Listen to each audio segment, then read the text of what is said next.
What's up, potheads and political junkies? You're watching Cannabis Culture News Live. I'm Jeremiah Vandermeer, editor of Cannabis Culture magazine and Pot TV. David Malmo Levine is to my right, activist extraordinaire from the city of Vancouver, living in the city of Vancouver. He's not really from the city of Vancouver.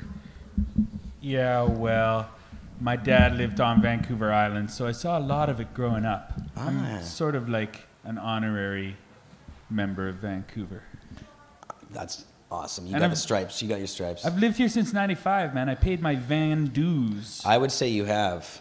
And you're also, you know, pretty well known around town here. I have a certain reputation amongst ladies and law enforcement officials. That's right. Each of them think you're a degenerate. They have a file on me. As long as your arm. So David, today I wanted to bring you on the show because we're going to be talking about Mr. President of the United States, Barack Obama. Barack Hussein Obama. Hussein, wow. Hussein in the membrane. Hussein in the membrane. Hussein in the brain. Because he's been doing a lot of stuff lately that's sort of, well, he's been playing the fence for a while on the pot issue. He lets himself get blown around like a windsock. But he does. We've been blowing harder than the powers that be. I guess that's what it is. And we're blowing him our direction now. We're really good at blowing, I guess. Yeah, he's starting to feel it. Down ever so slightly there. Echo. There's a bit of an echo going on. Are you feeling me? Are you getting echo, receiving this? Echo. Testes, 1, 2, 3. So some of the latest, just to let people know that Obama's administration has been doing, of course, they allowed Washington and Colorado to move forward with their legalization unimpeded. Yeah, that was nice. And they're allowing the banks to take pot money. Now, that's the new one. They're actually allowing banks to take money, or at least they're saying they're setting that up. They haven't actually officially... Here's my theory on that. What's that? The Bitcoin just became popular right around the time as the banks were going, hey, you can't put your pot money here. And then somebody said, they're going to put all their money in Bitcoin, and then we're never going to be able to seize it. Let's let the banks take it for now.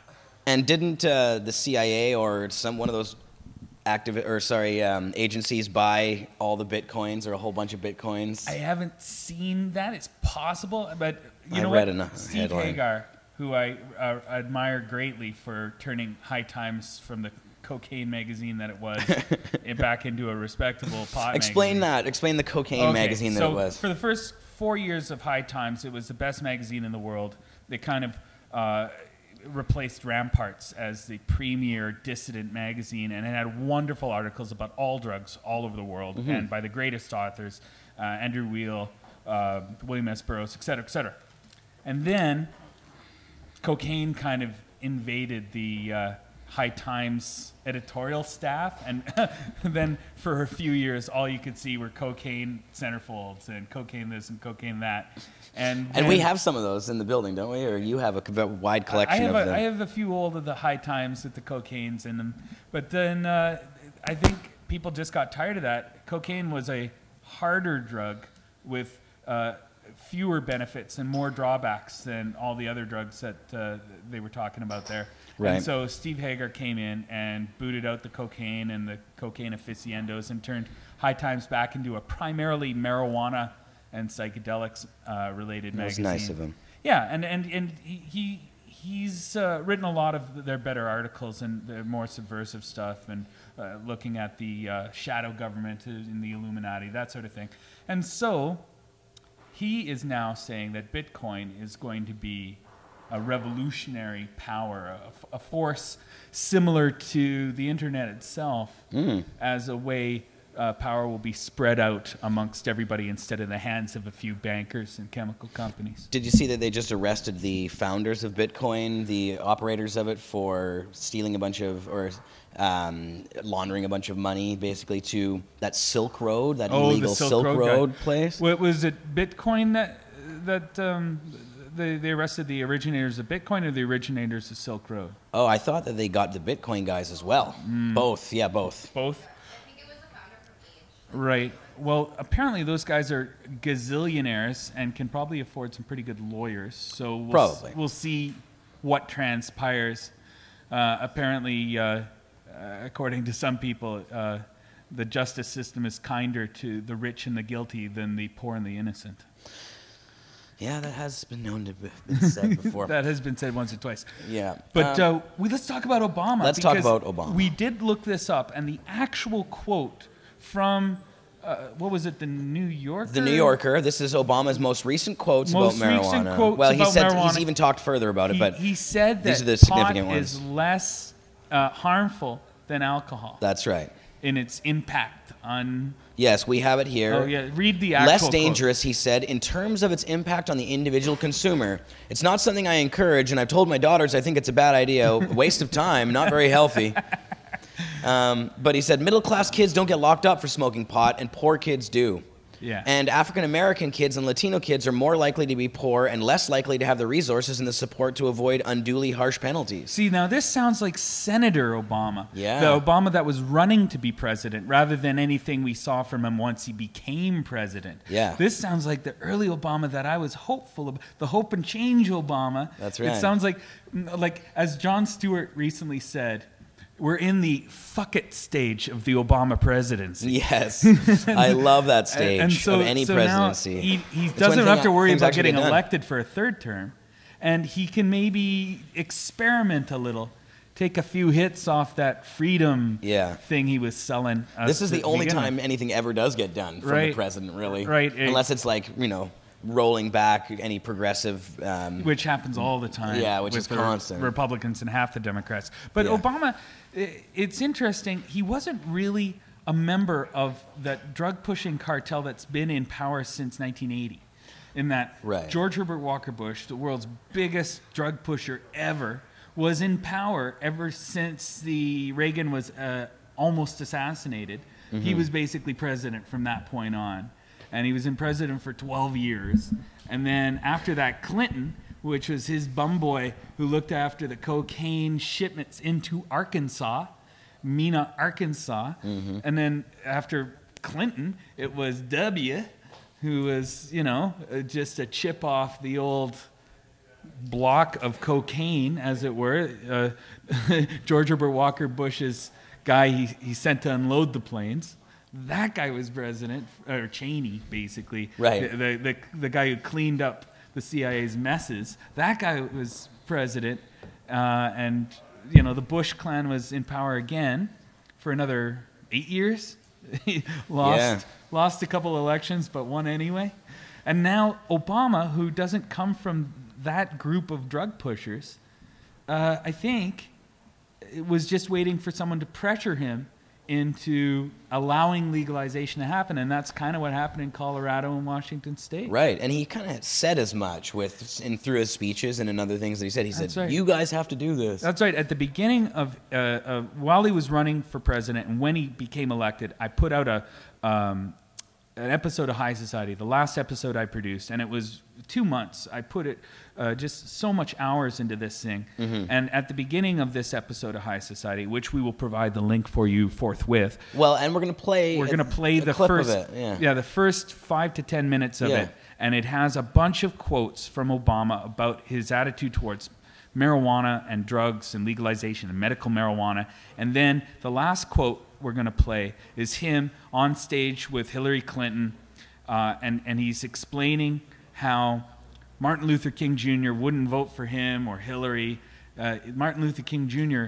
would put pressure on whoever was president to do the right thing, indicating that I think his view of democracy was that it's not up to the president. It's up to the people to hold the president's feet to the fire and make him do the right thing. The democracy doesn't end after you vote. Democracy starts with a vote and then continues with public participation in the debating process, in the lobbying process, in protesting, in holding demonstrations, in civil disobedience. He even used examples of civil disobedience as part of the democracy, and that's all that has happened with the pot movement, with the smoke-ins and the protests and the initiative process, and all the education that we've done. It's that has caused Obama to get where he can now say, "Oh, look, I'm being forced to." You keep talking, I'm grabbing weed. Right. You grab some weed. Obama can say, "Look, everyone's forcing me to talk about weed, And it has been legalized in a couple of states, and we're going to see how that experiment goes. And meanwhile, I'll just point out that cannabis is less dangerous, less harmful than alcohol. Alcohol, by the way, kills about 1/3 of all the drug-related deaths. And tobacco is nearly 2/3 of all the drug-related deaths. Yep. And all the rest of the drugs put together is about 5 to 10%. And most of that's pharmaceuticals. So the three most dangerous drugs in order are tobacco, alcohol, and pills. Heroin and cocaine are way down on the list. Yeah. And marijuana's not even on the list because there's no known overdoses. Nobody dies. Although this week, did you see all this crazy, this British woman who supposedly died from overdosing on marijuana, and they said she had a heart attack? She had a heart attack. Even though she's been a chronic smoker for years and all this stuff. What do you think about that? I would like to see... I think what they just said is there's an unexplained heart attack, and we found cannabis in her system. We'll blame it on that. Yes. But I don't think anyone's proven that there's a causal relationship between the two. And it's certainly not a typical reaction. According to that coroner, there is. Well, how come she's the first? What makes her different than all the millions and millions of potheads over thousands and thousands of years? Why does it happen now? That's a very good question. Yeah. So I find it suspect, and I know there's a lot of pressure on the medical establishment to assign risks to cannabis that don't exist. Yep. And then for the last 100 years, it's been reefer madness that we've been suffering from. And I think it's just easy to explain something that you can't anyway, like, oh, it must have been the pot. Must have been the pot. It's more likely that it's reefer madness and actual suddenly marijuana's become lethal this year. Right, exactly. So, but well, what about a heart attack from a sped up heartbeat? There is an increase in heart rate. Yeah. But why hasn't that? You have to ask yourself, why hasn't that caused any deaths in the past? Well, maybe it has, but it's just been blamed on cardiac problems. Well, I think we have to... I'm just being devil's advocate here. We have to do more research on it. It's easier to do the research when it's legal. Yeah. The DEA... Happy 420. Happy 420. Smoke them if you got them. It's 420. But I think it's Brian. The reason why there's not enough research on... Hitting the Redbeard piece. A very Lovecraft. beautiful piece. Redbeard piece. There's not enough research because every time somebody wants to do some research, and it's not to paint marijuana as being a horrible, dangerous drug, they're denied access by the DEA and the National Institute on Drug Abuse, both of which hold court over all the research on marijuana since '69, since Andrew Weil did the last legal research on marijuana. That's right. Yeah. So we have 97 viewers watching right now. Great. Well, let's play some clips. Why don't we play a little bit of this High Society episode? Yes. What's the title of your episode? The High Society episode is called Obama on Drugs and the Racist Drug War. I think you're going to totally enjoy it, so you should watch the whole thing. But right now, we're going to give you a sneak peek, a little taste, a hit off this great High Society show. So enjoy that shit. Hit it, Marius. One click and you're hooked. I love one click and you're hooked. Gotta reuse that. That's really good. I inhaled frequently. That was the point. Obama tried to mimic what he thought was black culture. So he acted tough, he played basketball, he started to shirk off on his lessons at school, and he started to, as he said, dabble in drugs. Obama drank beer, smoked marijuana, and even tried cocaine. It's an issue of doctors prescribing medical marijuana as a treatment for glaucoma or as a cancer treatment. I think that should be appropriate because there really is no difference between that and a doctor prescribing morphine or anything else. In terms of legalization of drugs, I think that the battle, the war on drugs has been an utter failure, and I think that we need to rethink and decriminalize our marijuana laws. What would you be doing to stop the federal government from putting me in prison for using something that's legal here in Nashville? I would not have the Justice Department prosecuting and raiding medical marijuana. It's not a good use of our resources. That's terrific. And now, the most tantalizing 2 minutes in television, the latest from the political grapevine. In an effort to keep a finger on the pulse of the American public, the Obama transition team asked those logging onto its website to provide a list of the top policy questions facing the nation. Change.gov reports that participation, quote, outpaced our expectations. So, you may ask, what is the #1 issue facing America on the website? The legalization of marijuana. The Hill newspaper reports more than a dozen of the top 50 questions pertain to the drug. The #1 question asked was, quote, will you consider legalizing marijuana so that the government can regulate it, tax it, put age limits on it, and create millions of new jobs? Another said, quote, 13 states have compassionate use programs for medical marijuana, yet the federal government continues to prosecute sick and dying people. And another asked, will there be any chance of decriminalizing marijuana? There is no word yet on how the president-elect plans to tackle the issue. I mean, I would not punish doctors if it's prescribed in a way that is appropriate. That may require some changes in federal law. I will tell you that, you know, I mean, I want to be honest with you, whether I want to use a whole lot of political capital on that issue when we're trying to get health care passed or end the war in Iraq is, you know, the likelihood of that being real high on my list is not likely. But it's safe to say you wouldn't be. What I'm not going to be doing is using Justice Department resources to try to circumvent state laws on this issue, simply because I want folks to be investigating violent crimes and potential terrorism. We've got a lot of things for our law enforcement officers to deal with. I don't think Dr. King would endorse any of us. I think what he would call upon the American people to do is to hold us accountable.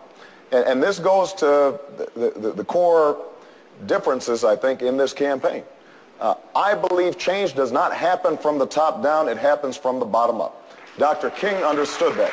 It was those women who were willing to walk instead of ride the bus. It were union workers who were willing to take on violence and intimidation to get the right to organize.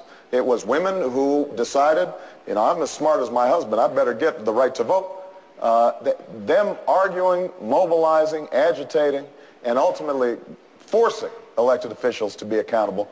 I think that's the key. So that has been a hallmark of my career. Transparency and accountability, getting the American people involved. That's how we're going to bring about change. That's why I want to be President of the United States, to respect the power of the American people to bring about change.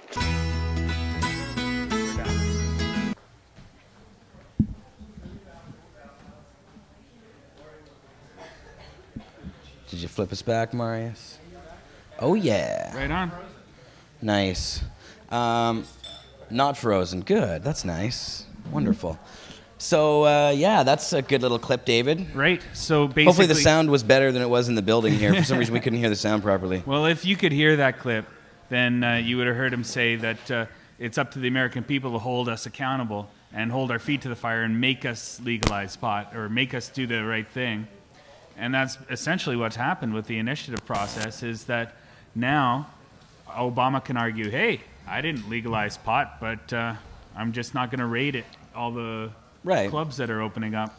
Yeah, the people have spoken, and I'll just have to do what they say. I'll just have to respect their decision. Not that he respected the decision of all the states that had medical marijuana. And why was that, though? Well, I think he was to try to prevent Colorado and Washington State from happening, is that he just didn't want to let the entire recreational genie out of the recreational bottle. Yes. And since that's happened, there's really nothing left to prevent except it from spreading. Yeah. Now, I don't know. Maybe he's secretly rooting for them and is so overjoyed and happy that somebody ran into the end zone with the legalization football and scored a recreational touchdown. Yeah. That he's basically saying, okay, now I feel like I can stand up to the prohibitionists in my cabinet. Because we have, okay, so you guys saw some of Obama's comments about, you know, the earlier stuff. But now, as of the end of 2011, when Obama was really starting to be a prick about everything and going after medical marijuana, like people that were virtually legal in states. There was an article published in the Huffington Post by Rob Campia, the executive director I saw that. of the Marijuana Policy Project. And today on the show, by the way, we have the communications manager of the Marijuana Policy Project on the show. I interviewed him earlier by telephone, Morgan Fox. He will be talking to us about the Obama issue as well. So, but yeah, in Rob Campia's article, the article was titled "From First to Worst on Medical Marijuana." He was actually the worst president ever when it came to marijuana of all kinds, but also medical marijuana. Marius, do you think you can throw this chart up? This chart here, if you go on Google and get Obama from first to worst on medical marijuana, and just show them this chart real briefly. It's an interesting chart. He actually has it broken down with little check marks Nixon, all the way from Ford, Nixon, Carter, Reagan, George Herbert Walker Bush, Clinton, George W. Bush, and Barack. And surprisingly, at first, you really see the larger press here from Clinton. Like when he started coming through with a whole bunch of different things, and then Bush got even worse, and then Obama's off the charts. They are not kind to the pot, even though half of them smoked the pot. That's right. Bit of hypocrisy. Yeah. But and Obama turned out to be the worst of all the presidents by far, and I guess it's because, to a large extent, the office of the president is kind of a figurehead role, and there are forces more powerful than the president. Yes. Like the bureaucracy within the CIA is pretty scary. Yeah. They unelected John F. Kennedy. Yes. And then there's unelected. They de-elected him. De-elected. They de-elected his life. I can't get full screen. It's not literally. Well, that's fine, Marius. Other monitors. So I can show you the chart right now. What's that? You want to see the chart? Or you can show us the chart. They want to see the chart. They want to see. I'd like to people see the at chart. home want to see the chart. Everybody wants to see the chart. And maybe we could provide the link too, along with the link to my show, so people can read the article themselves. I'm just getting a black screen on my monitor here. But that's probably just because my monitor sucks. That's just because your monitor sucks. When are you going to buy a real computer? This thing is brand spanking new. What's wrong with it? It's just that we're doing way too much usage of the internet in this building while we're broadcasting is that and such. Code for too much downloaded porn? Well, probably. There's man. always that. You need just maxed out. You need a porn computer and a work computer. No, it's all good to keep it all in the same. I can't see any problem with that. Alrighty. But anyways, so there's the chart. So yeah, you can see that Obama's off the charts. Obama is. But so that was the end of 2011. Yes. Now, August of 2013, the Justice Department put out a memo saying that they were going to leave Colorado and Washington alone. And so far, that's been the case. It has we been. haven't heard of any federal raids to any of the compassion / hey, whatever, are you over 21 pot cafes and clubs. Right. And yeah, I spent all of New Year's Day watching and collecting all the images and video of people lining up to buy from the legal stores. America's first legal weed. Right. And it looked like an amazing day there. There were smiles all around, and there was no violence or people wielding an axe and hurting other people from the Reefer madness. Right. It was just... You were expecting some axe wielding, were you? Well, what everyone who still believes marijuana is dangerous were expecting were problems, and there were no problems. Yeah. It was the same experience. There's never problems with pot There are never people. problems with that. When we went to... when I first went to Holland just chill the fuck and out. first saw the cafes for myself, I immediately said to myself, if you see this, it'll change your mind about it because it's civilized. People are just getting high in a cafe. They're buying pot from a menu. They're sitting down, they're smoking their pot, and then they're going along with their lives.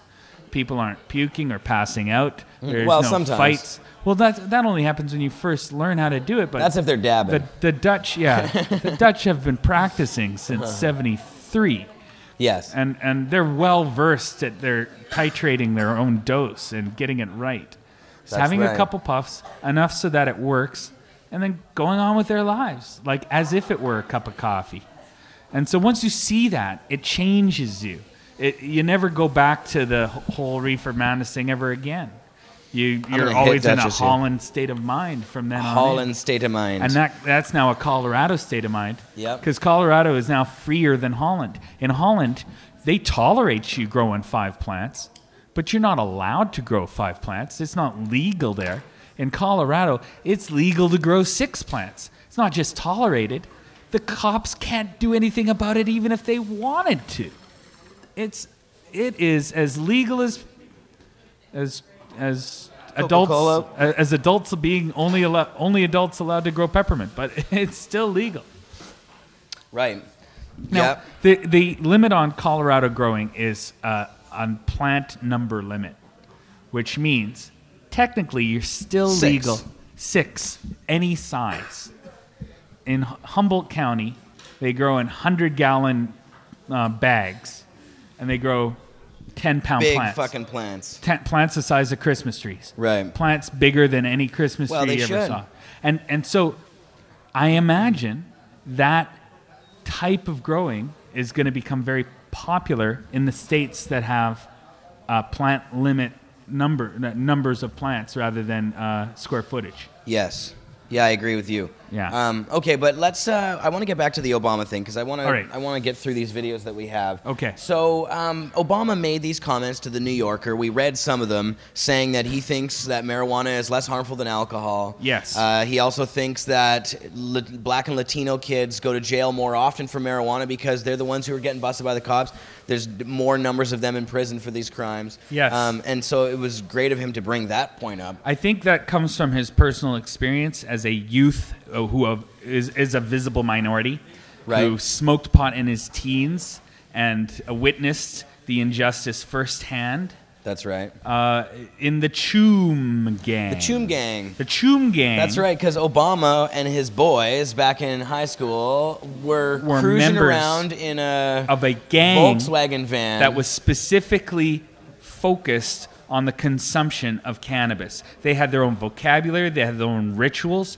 When Obama came in and snatched the joint out of rotation, that was called an interception. Yep. Well, that's what I call it too. Football jargon, yes. Yeah. But this is in the 70s. Yes. He was popularizing a term. Right. And then when you filled up the VW microbus filled with smoke and then sucked every inch of smoke off the roof of the van, that was called TA. Total absorption. No, TA was also when those were called roof hoots or something. I can't remember. They had a different roof hoots. No, but the other one was when you take a puff, you have to hold it in for 10 seconds. Oh, that's total absorption. That's total absorption. Yeah, you're not. And if you default and you exhale before 10 seconds is up, then you miss your next turn. Right. We have a clip about the Choom Gang. We do have a Choom Gang clip, which will clarify. No, it doesn't. I don't think it clarifies anything. I think it's just a picture of the. Well, it's like a 2-second clip. There are many Choom Gang clips on the YouTube and the Google video. Clips. So Marius, actually, do you want to get the next video up? We'll play the Choom Gang picture afterwards because it's just basically a picture. It's a photo of the gang and a cake that they were going to eat after they got high. Right, a cake. That's some too munchies. Funny. But I want Marius. Will you get the next video up? That's the Obama on CNN video. Yes. Is that the next in line there? We have in the email. Is that next another Obama pot-related clip coming up very soon, folks? Yeah, we want to play this one of Obama on CNN. Obama smoking CNN.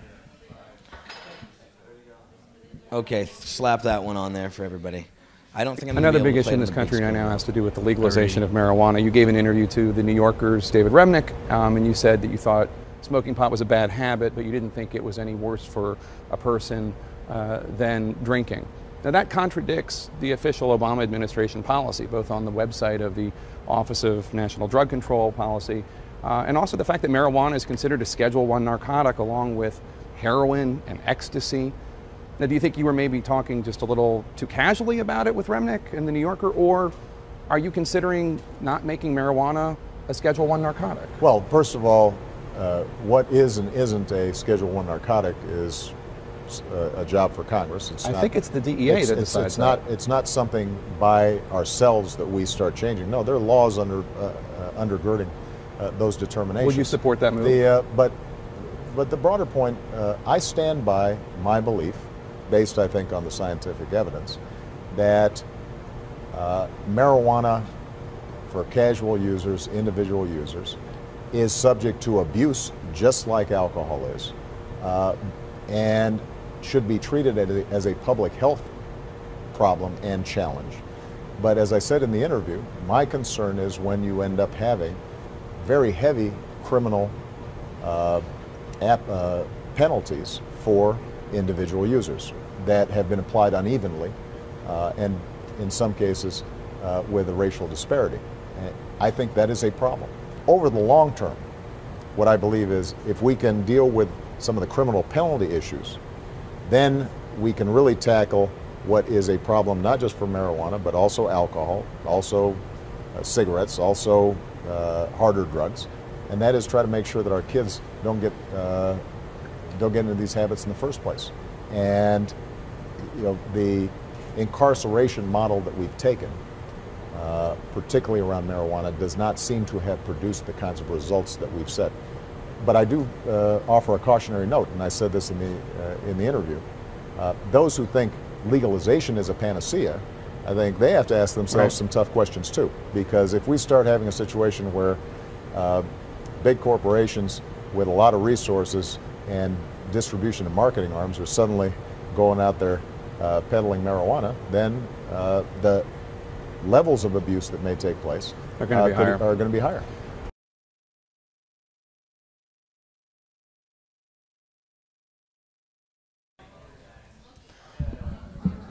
Oh yeah, we're back. That was a YouTube clip, as you can see there. Looks like on CNN. Justin Bieber's the secondary video there. So Bieber also is going crazy with his weed consumption, and there's all these articles about. I think he must be on something else. Yeah, you think? I think it must be like cocaine, MDMA, Molly. Oh, Marius says some sort of over-the-counter thing Bieber's on. Diet pills. Janitor sawdust. I think he's just being a badass. He's like throwing eggs at his neighbor's house or something. But you can be a badass without being a douche nozzle? Yeah. I think he's being like, he's confusing the two, and he's just said, I'm a badass, when he's really just being a fucktard. Yeah, I think you're probably right. Yeah. All right. Well, so back to the Obama thing. It was the bank thing that really broke the whole thing for me. The idea that Obama is now going to allow banks to take money from these places in Colorado and Washington and actually do something with it rather than block it completely. They've been doing it with the Sinaloa cartel for a long time, so why can't they do it with the marijuana providers in Washington and Colorado? Well, they're not making any money off the weed, but they are making some money off the cocaine. The thing about the banks, though, you know how in Canada we had a medical marijuana program and everyone signed up to it, and then the government outed everybody in a mail out. Yes. And then everybody was like screwed because all their neighbors know that they're potheads and growers. Yeah, it was a mistake. I wonder if a similar mistake could be done with Colorado and Washington State down the line. This is a guy named Martin Lee. He's an author. He wrote a book recently, I think Smoke Signals it was called. Mm-hmm. And he, when the Justice Department announced that they were going to allow the experiment in Colorado and Washington State to take place, he noticed that they said there were some conditions for that. And the conditions were there was going to be no underage pot smoking. There's going to be no interstate pot dealing. Mm-hmm. And he said, you know what the chances of that actually happening, that all of that would suddenly disappear post-legalization? Well, they can say it, but that doesn't mean it's going to happen. Well, exactly. They said that their non-interference with Washington State of Colorado was contingent upon these impossible things actually happening. Right. And when they didn't happen, they could easily just go in and shut it all down. So they've always left themselves the option to do that by insisting on these impossible things actually occurring. Right. Well, they can stomp their feet and say, yeah, we said this, blah, blah, blah, Yeah. blah, blah, but it doesn't even do anything, so whatever. Well, stomping your we feet... get the wins, and we don't have to really give anything back because it just happens anyway. On the upside, it could be a way to placate the prohibitionists and say, we'll go in later and not go in later. Yeah. On the downside, it could just be, let's get everybody's investment into this business. Let's get everybody's money into a seizable bank account. And then, once everyone's super vulnerable, then pull the plug and say, hey, little Johnny's only 20, not 21. What we would be caught the him getting... point? No, it doesn't What's make the sense. point? The point is there's a genocidal war against us perpetrated by oil and chemical companies that don't want the competition. I'm not saying and it that couldn't hasn't go all back. gone away just because of an initiative. I'm not saying it couldn't go back the other way, say if another George Bush type got in power or Yeah, something. you never know. Jeb is running. They say it's going to be Clinton Bush in 2016. That is the most disgusting thing. Well, yeah, is it 2016 is the next presidential election?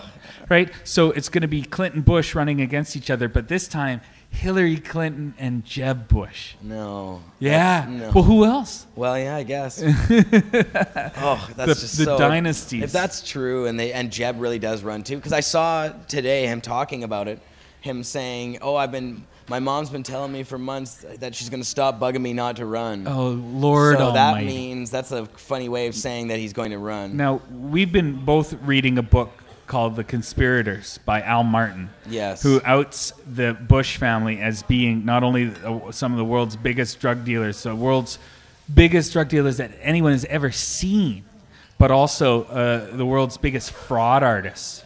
And all of the Bushes, W, Senior, Jeb, they're all into all sorts of fraud, bank fraud, insurance fraud, investment fraud, any kind of way you can lie about money and get away with free money. Yeah. They've been doing it. False flag operations. False flag operations. Assassinations, invasions, all the badass things that they love to do.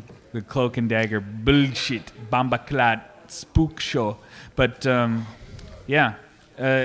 Jeb is right in the heart of that. Yeah. So we're going to get into details about Jeb Bush just to dissuade him from running.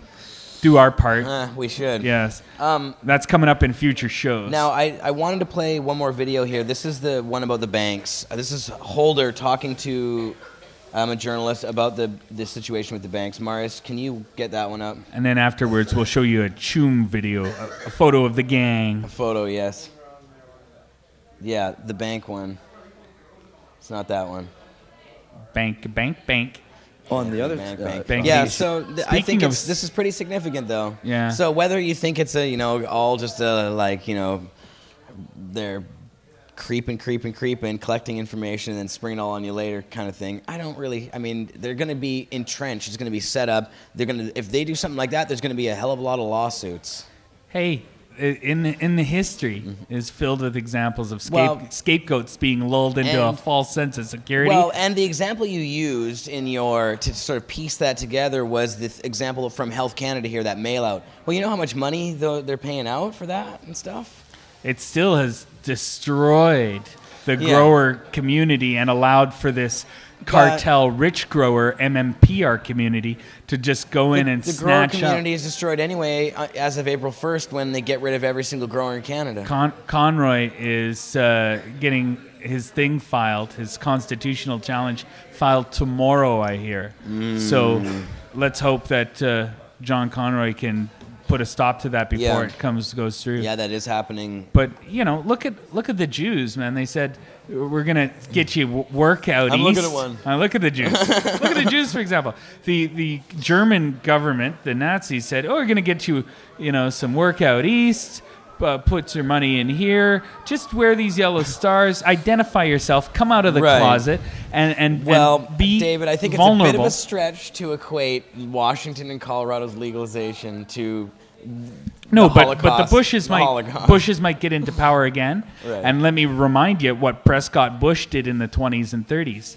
He was one of Hitler's biggest bankers, and he managed the coal mines at Auschwitz before there was a concentration camp there, and during. The coal, really? Yeah, that's at the the Brown Brothers Harriman were busy doing in Germany was the Silesian Coal and Steel Company. And that's why IG Farben located Auschwitz where it did, because there was a lot of coal, there's a lot of water, a lot of free death labor, all in the same place. Cheap stuff. It's a great way to make synthetic fuel. Germany doesn't have any oil wells, so they needed synthetic fuel, and they invaded Poland to get it. Yeah. All right, well, here, let's play this Eric Holder banking thing. Yes. We're getting a little off. We're getting a little there. offhand. On to a Nazi tangent our again. That always tangents. happens when you talk Yeah, about Republicans. Auschwitz and IG Farben. Yeah. Yes, it's true. And it the all Bushes. relates in some way. The Bushes, the junior partners to the Rockefellers. But yes, okay. So Eric Holder and letting banks in the United States take money from pot selling businesses. There's a bunch of them. Some government run. Some Washington State will be a state-run government organization. Oh man, government weed is always a little swaggier than private sector weed, I've found. So far, yeah. We'll see. Yeah, we'll see. All right, play that, Marius. That I mentioned, marijuana legalization. You now have a number of states, seems to be growing rapidly, where use and sale is legalized in a lot of circumstances, a lot of money changing hands because of that, but then banks unwilling to do business with these now legal purveyors of marijuana because of the threat of federal prosecution for money laundering, because federal statutes still suggest that that might be criminal. What's going to happen with that? Well, we're in the process now of working with our colleagues at the Treasury Department to come up with regulations that will deal with this issue, where you have businesses that are recognized by state governments generating cash as a result of the sale of a product. And you don't want just huge amounts of cash in these places. They want to be able to use the banking system. And so we will be issuing some regulations, I think, very soon to deal with that issue. But we're working with, as I said, with the Treasury Department. But that sounds like a pretty significant accommodation of this new development of extensive sale of marijuana. Well, I'm not sure it's significant. It is an attempt to deal with a reality that exists in these states. There's a public safety component to this. Huge amounts of cash, substantial amounts of cash just kind of lying around with no place for it to be appropriately deposited is something that would worry me just from a law enforcement perspective.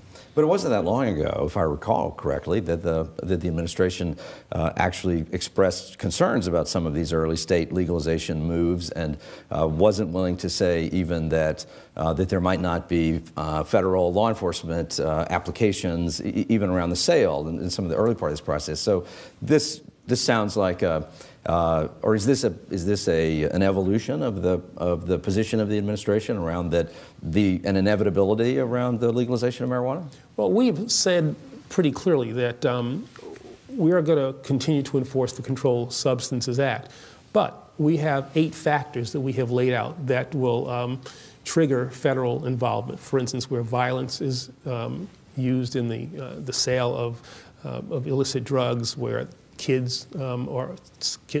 drugs are sold to kids, where there's interstate transportation of them, where it's somehow connected to cartels. Those are the kinds of things that will involve the federal government, whether it's marijuana or not. Typically, when you talk about small marijuana cases, those are things that the states and the local authorities have traditionally handled. And so what we're saying in a very clear way in a document that the Deputy Attorney General released, these are the factors that will bring into play the federal government. And so we will see what happens in Washington. We'll see what happens in Colorado. I've had conversations with both of those governors and said that we're not doing anything now with regard to our preemption authority. And we'll see how these experiments go and see what positions we're going to take, ultimately.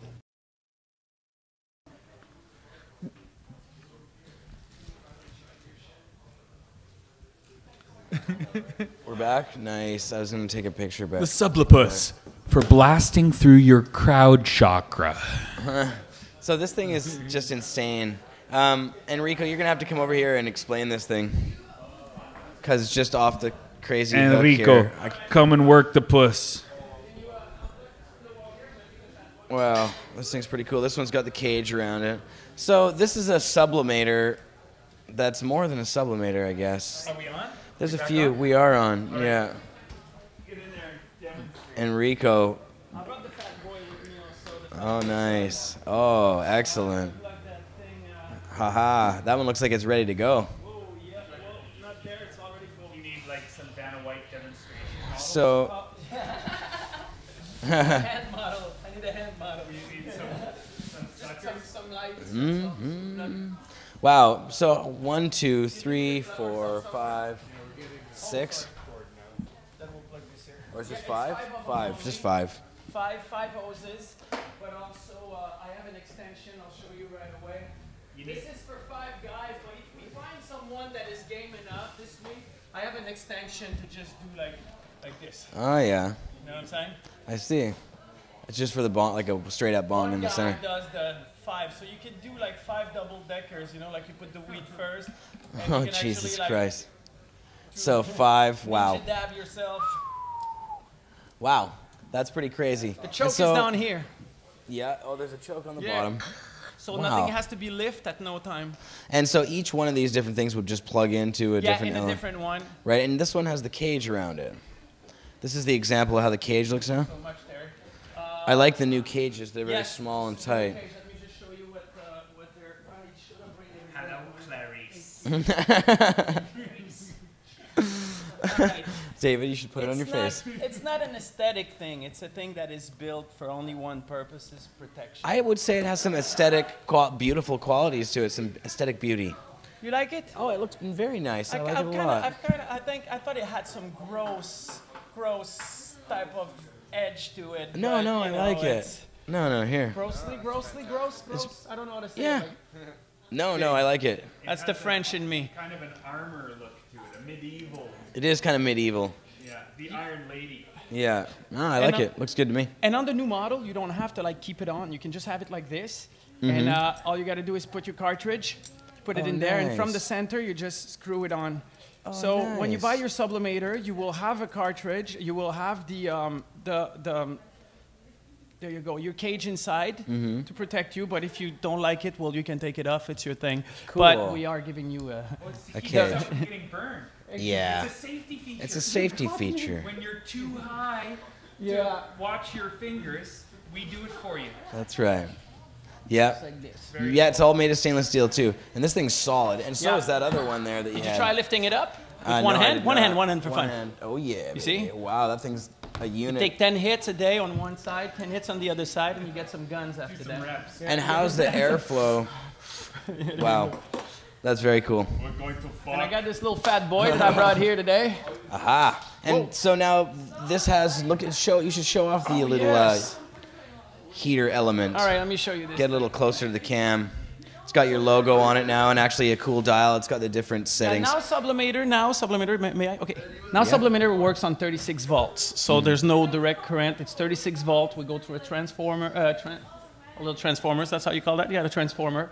And then we have this little control here, where you have all your herbs. Your herbs temperature are in the green unit, from a small little light vapor to all the way to the sublimation that I. Whoop! Thank you, sir. All the way to Yeah. the sublimation that I do with thermally radiating your vapor after. Table in front of me. Who? Right here. Right there. Sorry. No, he was good. He Okay. was pretty good. I'll get better. Yeah, you were good. Yeah, So- you are, David. Get out of here, David. So basically, you see, you got. I love you, David. So you got the red. So Don't go where too is far. your dab area is in the red area. Here, may I speak a little loud here? Yeah. Here, your dab area is in the red, and the green is for the herbs. And when you go to the double decker, which is the oil over the herbs, you are in the areas of like close to 7 or 8, or closer to the red, depending how you like it. But oil and herbs are very clearly identified here on where you want to use it. Yeah. 36 volt, no danger of anything happening to you unless you decide to actually plug it in your And ears it's or got in your the nose. little monkey logo on it, too. Yes, we got the monkey logo, and I wanted to bring up shit. Yeah. I love the Sublimator apologize. logo. It's cute. Yes, we got a Funny. new one with antlers now. I am Canadian. One of the new shirts and Nice. a That's funny. monkey with antlers. Yeah, so it's looking. So and now you've also got these the adapter pieces that Yeah. disconnect.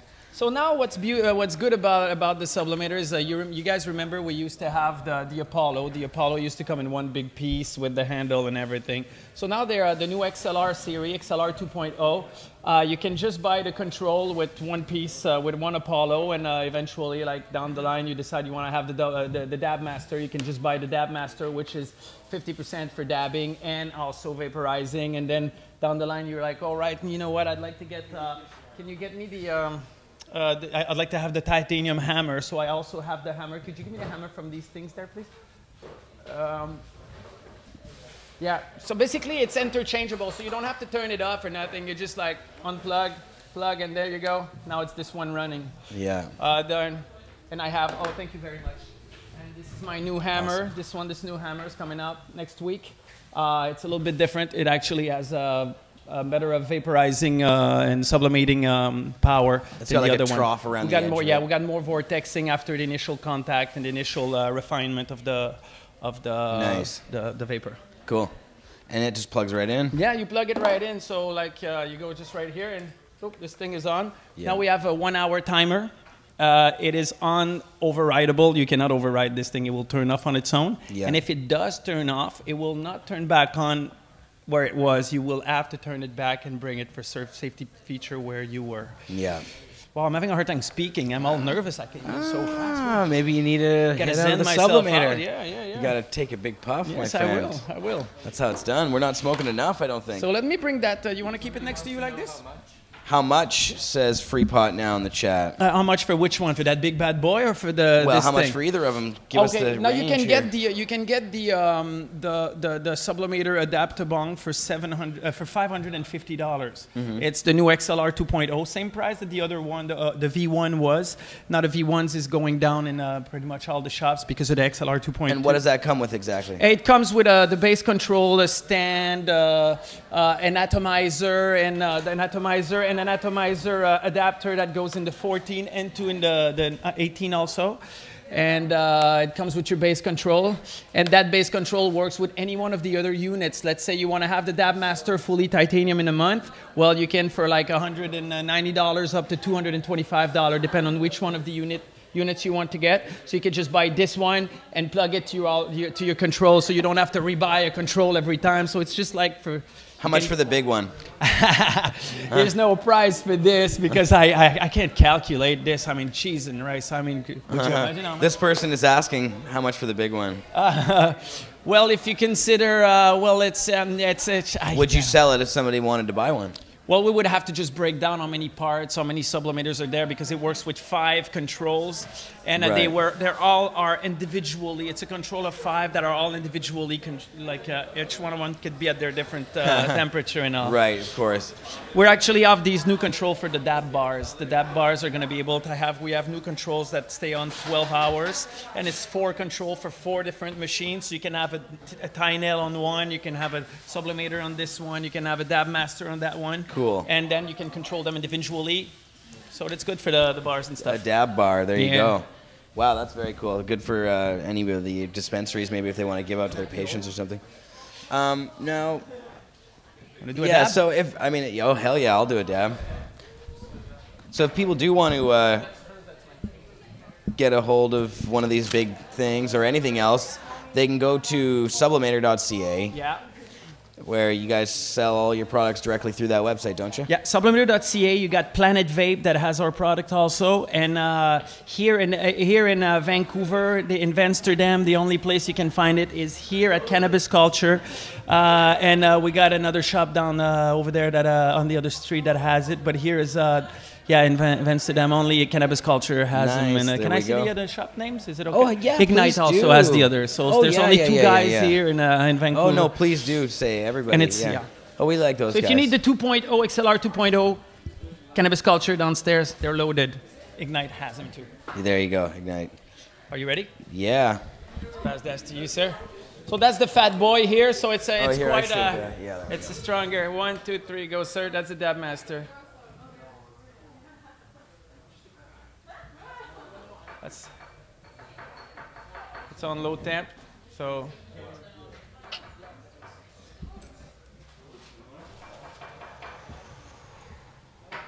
Ooh, very nice. Ooh. Marius, would you like to try? Awesome. And what are we smoking here? Right now?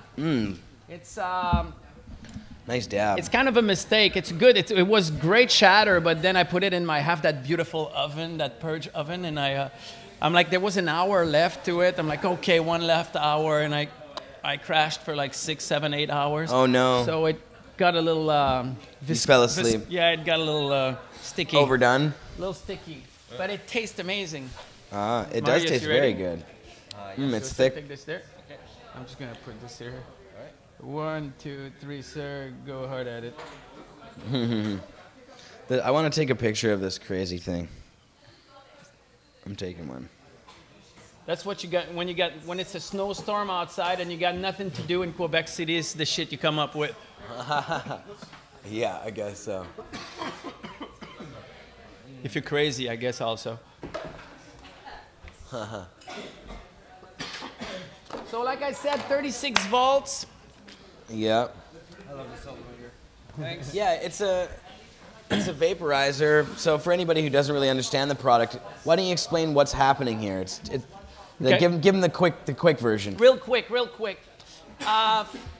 On the regular, like on this one, if you do like on the dabbing part, if you on a regular like nail, if you have an initial contact of on your metal, this is what you normally breathe.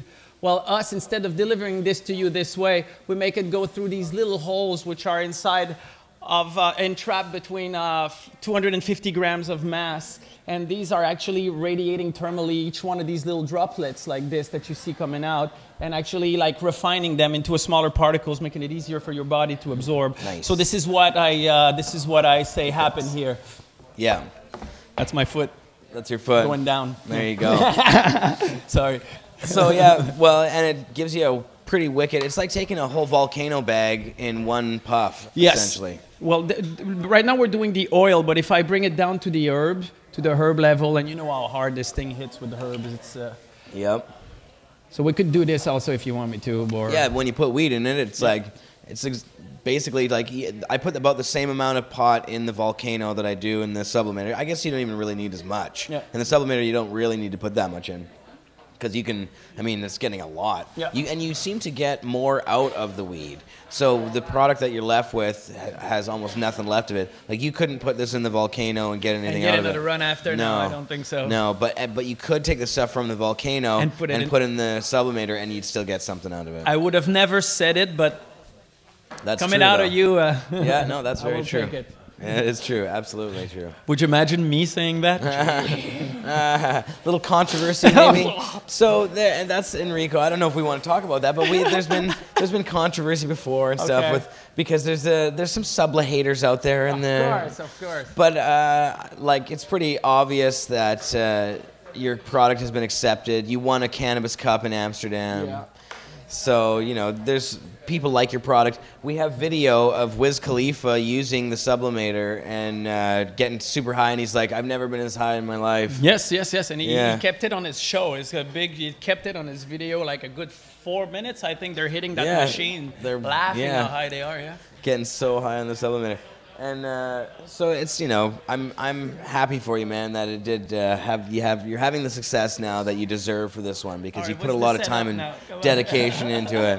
What do you mean? I mean, you said that there's a controversy. You said. The controversy. There's no real controversy. The controversy is just that you know, in the past there's been sort of a shaky thing. People were critics of the Sublimator, or said that Enrico's full of shit or whatever about whatever the science or the process of it. It's the same as anything else. Yeah, or that the Sublimator itself, that one of our people's claims that he patented it first, and that's why he's all mad about it.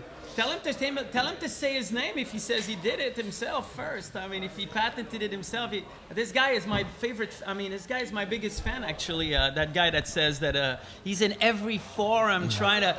You know him, that diva? This guy is everywhere. And, you know, we actually... Where is he from? Remember, we know where he's from. He's from... what's up, man? Red is here. No, Elliott Lake, somewhere in Toronto. What's the name of that place in Toronto?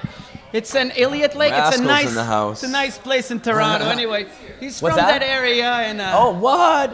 No shit. No shit. Devin the Dude is in the house. What the fuck? So we got some serious rap legends in the house here. And Red One is here. Hitting the man. I've been meaning to come by Red Med and check you out, and seriously for a while now, because I've been in there once or twice, but I haven't been there when you were there, when you were hanging. It was down for weed though. That's why it's a little soft. Yeah, man. I'd love to have you, man. You don't know. For sure, man. We got to do something, because it's crazy. How is business going there and shit? Here, grab the mic. Okay. Yeah, you should. So far, so good, man. Everything's going really well. Yeah, the cam's right there, by the way. Yeah. Yeah. Nice. What up? What? Yeah, everything's going really good. Like I was saying, we just full steam ahead, trying to sail these waters. So you're running a dispensary now. How long has it been since you guys have been open?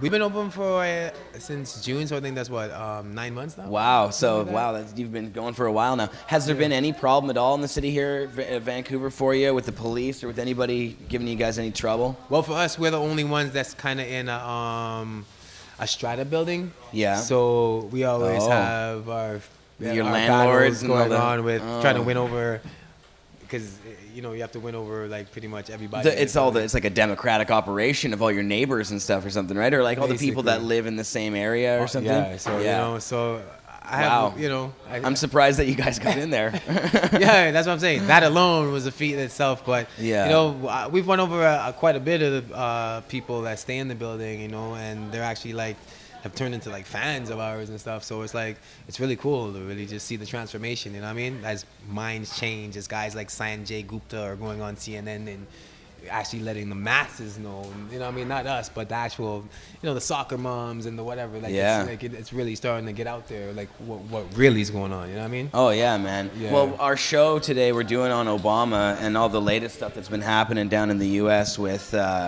him and the administration actually allowing Washington and Colorado to go through with shit, and him saying that alcohol is more harmful than marijuana. Marijuana is less harmful than alcohol for the individual consumer. Right. And he's actually been kind of moving forward, so there's some seriously impressive stuff that he's been saying. We're kind of shocked because everybody expected him to just continue through with the horrible things that were happening. Because he started strong and then he just totally turned around and turned terrible.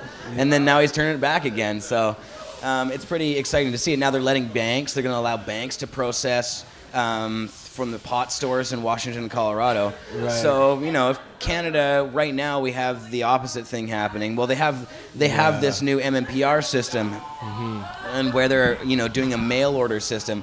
Does this concern you at all, what's happening? Have you heard about this MMPR system? I guess your patients must be talking about it. And, I'm just sitting back trying to figure out how they're actually going to implement it, because, if I'm feeling my pain today, am I supposed to go online and order and wait? Say today's Friday, which it is, and am I supposed to wait for delivery on Monday? Hopefully my pain isn't too bad. Exactly. I'm not sure how they're gonna actually implement it. So for me, I'm just more sitting back and be there'll be a point where they'll be this isn't gonna work, or that's not gonna work, and they'll change it. So I'm not really sure how they're gonna go. I know the injunction went in a couple of days ago, and February 28th, I think. Yeah, that's right. John Conroy's moving forward with the lawsuit. Is that so? Yeah, but now, and the thing is, really, they're not going to be ready for it. They've only got 4 or 5 different producers who are getting ready to actually go into business. And that's not going to be enough to provide everybody across Canada with, once they stop people from growing it themselves. And I think they'd be hard-pressed to go after 30 dispensaries in the city of Vancouver that we have plus, and a whole bunch in Toronto, and a whole bunch across the rest of Canada. I don't think the police are just going to all of a sudden turn around and go and break them all down.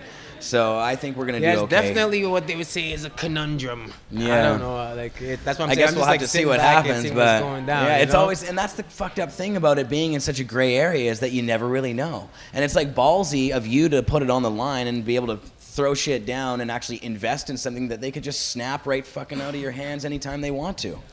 Basically, but it's the same with the music. It's we always try to stay ahead of the curve, you know what I'm saying? And Yeah. you know, try to be the pioneers in anything you're trying to do, you know what I mean? Exactly. So, it's all oh man, good. well, and let's talk about that for a second. Is there anything going on that end of things? What are you doing are you doing any musical? Yeah, just are you working in the on some new studio stuff these right days? now. We're working on a video. We did a track with Smith and Wesson, and oh, nice. We have a song we have called Crazy World, and the guy that sung on that song, his name was Notch.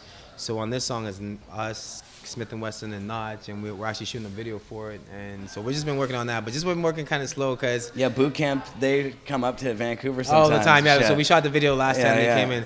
Actually, my man Devin the Dude's in the house. He doing his thing tonight. Come say what's up, man. He doing his thing man. tonight. I'm a huge fucking fan, man. Big Fortune. time. Nah, man. Oh, and I know this guy likes to puff down.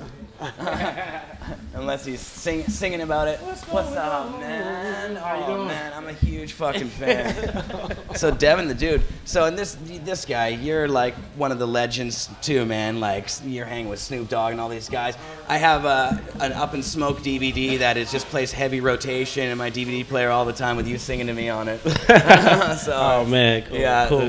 So, what are you doing up here in Vancouver, man? Oh, I'm doing like a little mini tour, man. I did like Calgary, Victoria, and, Winnipeg, you know what I'm saying? And now we're here, man, and it's just a blessing to be back here. It's been like 5 years since I've been here. So. Oh, yeah. So, nice. Yeah, and what do you think of the green up here when you're here? It's pretty, how does it compare to some of the other locales? Oh, man, just the way y'all are doing things, man.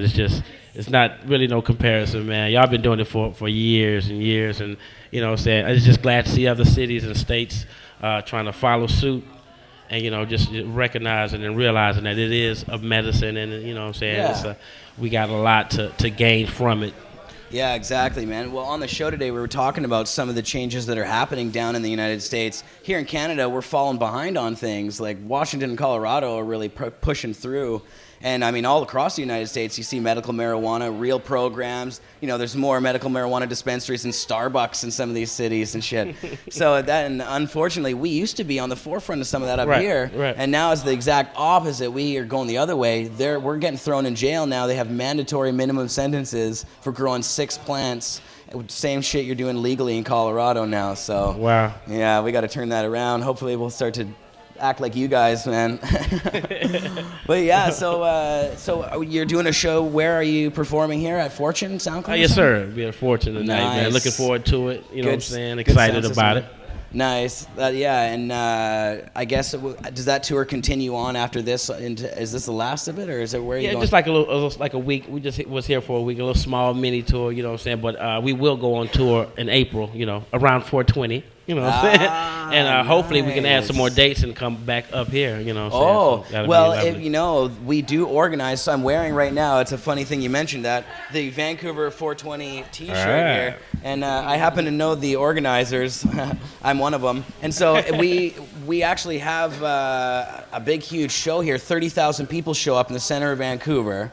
And we have our stage set up. We talk to them about marijuana activism. We have a bunch of bands. So if you happen to be in town, you should. We would love to have you at 420. Oh man, it'd be amazing. It'd be that huge. Would be nice. I think that's the time. That's the time when we're kicking off the tour. I think. I see. Right there. If I can be at 2 places at once, I would be here. This will be one of them. Well, anytime. And where are you kicking the tour off? Do you know the place, the location? Probably in Houston. Maybe in Austin or something, but nice.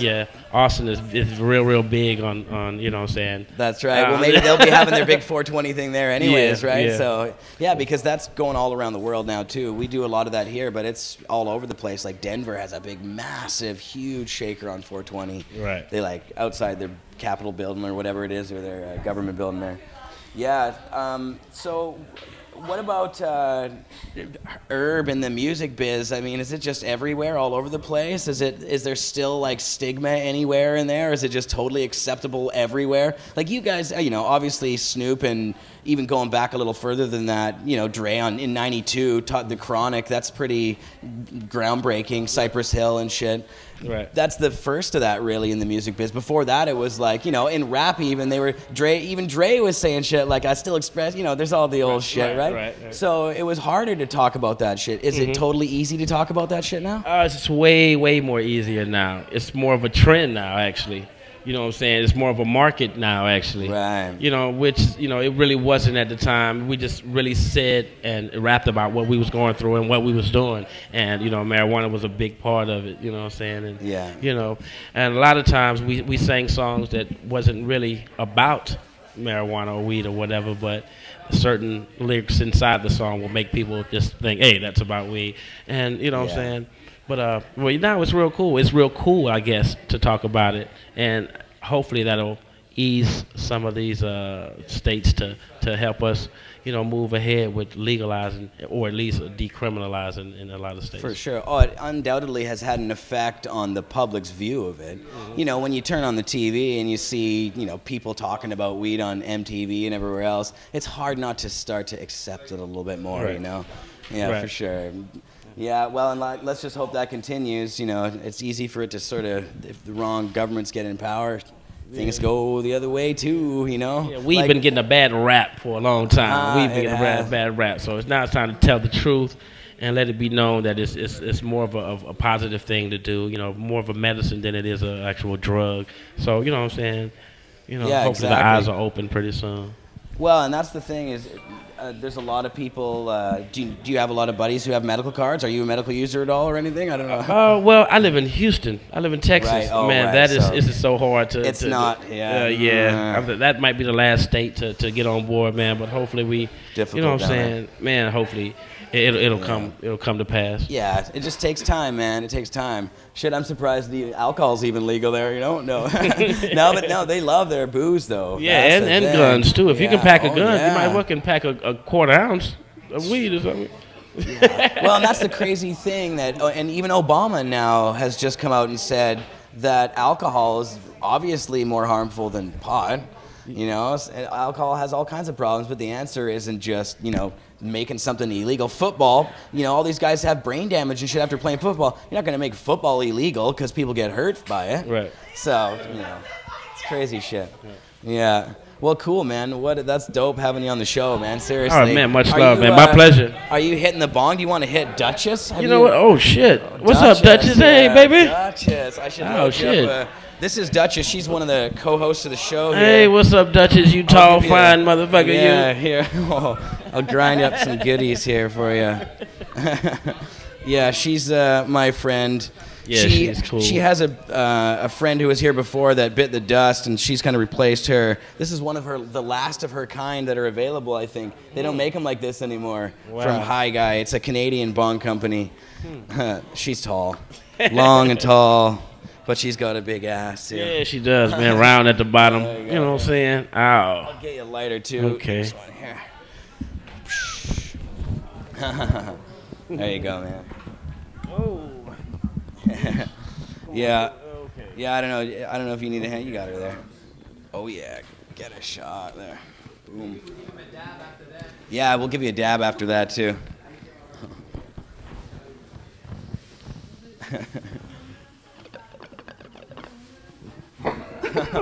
Oh yeah. Boom. Woo.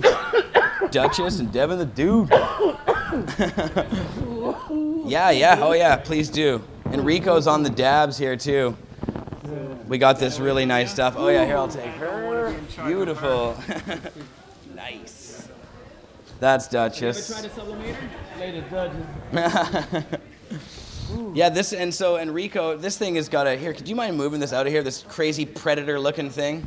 It seriously looks like the fucking Predator. Yeah, that's it's just nuts. It's like an octopus.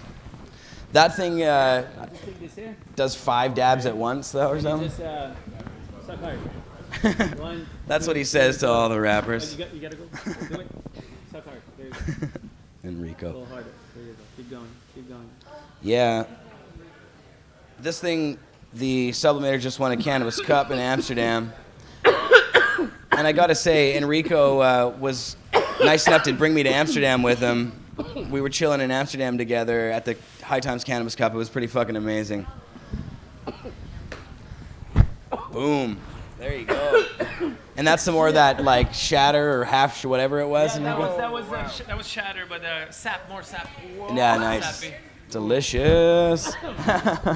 Solid shit. So what do you think? Do you do a lot of these dabs and shit these days? Not really. Where's the mic? You got a mic there? It's all good. Yeah, that's how high I am. That's all good. Man, not really. Extracts. That's the big thing now. Everybody's doing like they have the rigs and all these crazy nails and all that. Yeah, man, it's crazy now. It's like what 80-90% THC nowadays. Yeah, man, it's kind of, and I've heard things about it where it's like, and some of it might be more just modern day reefer madness, but there's even doctors and people who are saying at some of the events we go to that you should be careful with it because they're starting to see people act differently, or there's even like levels of actual addiction where the serotonin or dopamine levels start to be decreased in your own brain because you're just hitting it so hard, and pot never ever has done that to people before that they knew of because we weren't getting it in such huge amounts before, right? It wasn't even, we never even knew how to get it in that amount, but who knows? Could be bullshit. But yeah, because I like my dabs. They're nice. They taste good. Get you real high. Yeah, that's pretty smooth. The first time I did it, it kind of ripped my throat up, and I was like, "Oh shit!" But that's pretty smooth. I like the way that hits. Yeah, it's not bad. I can deal with that. But once you start doing those dabs, it's hard to go back to just smoking regular weed and getting as high if you start doing it a lot. Oh man, I smoke out of anything. I'll smoke out of a Timberland boot if you can rig it up and you know what I'm saying, get some weed up. I think we probably could rig that up. Actually, yeah, let's do that. We should do that. A steel-toed Timberland boot, bong. Hilarious, yeah, man. That'd be cool. Oh man. So Enrico, I'd love to take one of those again. Can I take another dab of that? I want to hit that up too. That's what I do, man. Yeah. That's what I do. This is the shorty one. Yeah, that's the Fat Boy sub.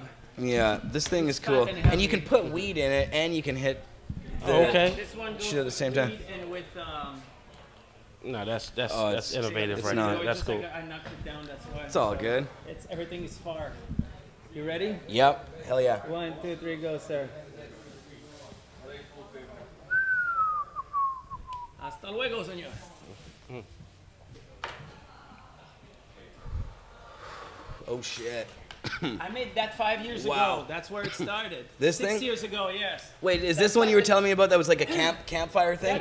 That fits on a bottle of Coke. That's a cap of Coca-Cola that I made out of metal first. Yeah. Because I started the Sublimator to whoever says I stole it from them. I started with a bottle of Coca-Cola. If you take this down, that will fit exactly like on a bottle of Coca-Cola. But you just threw that in the fire. Yeah, this one is the campground unit. You throw it in the fire, bring it back, put it on it. You can dab on it, and you put the weed first. You can just That's hilarious. with it. Campfire dabbing. This is the most analog. There you go.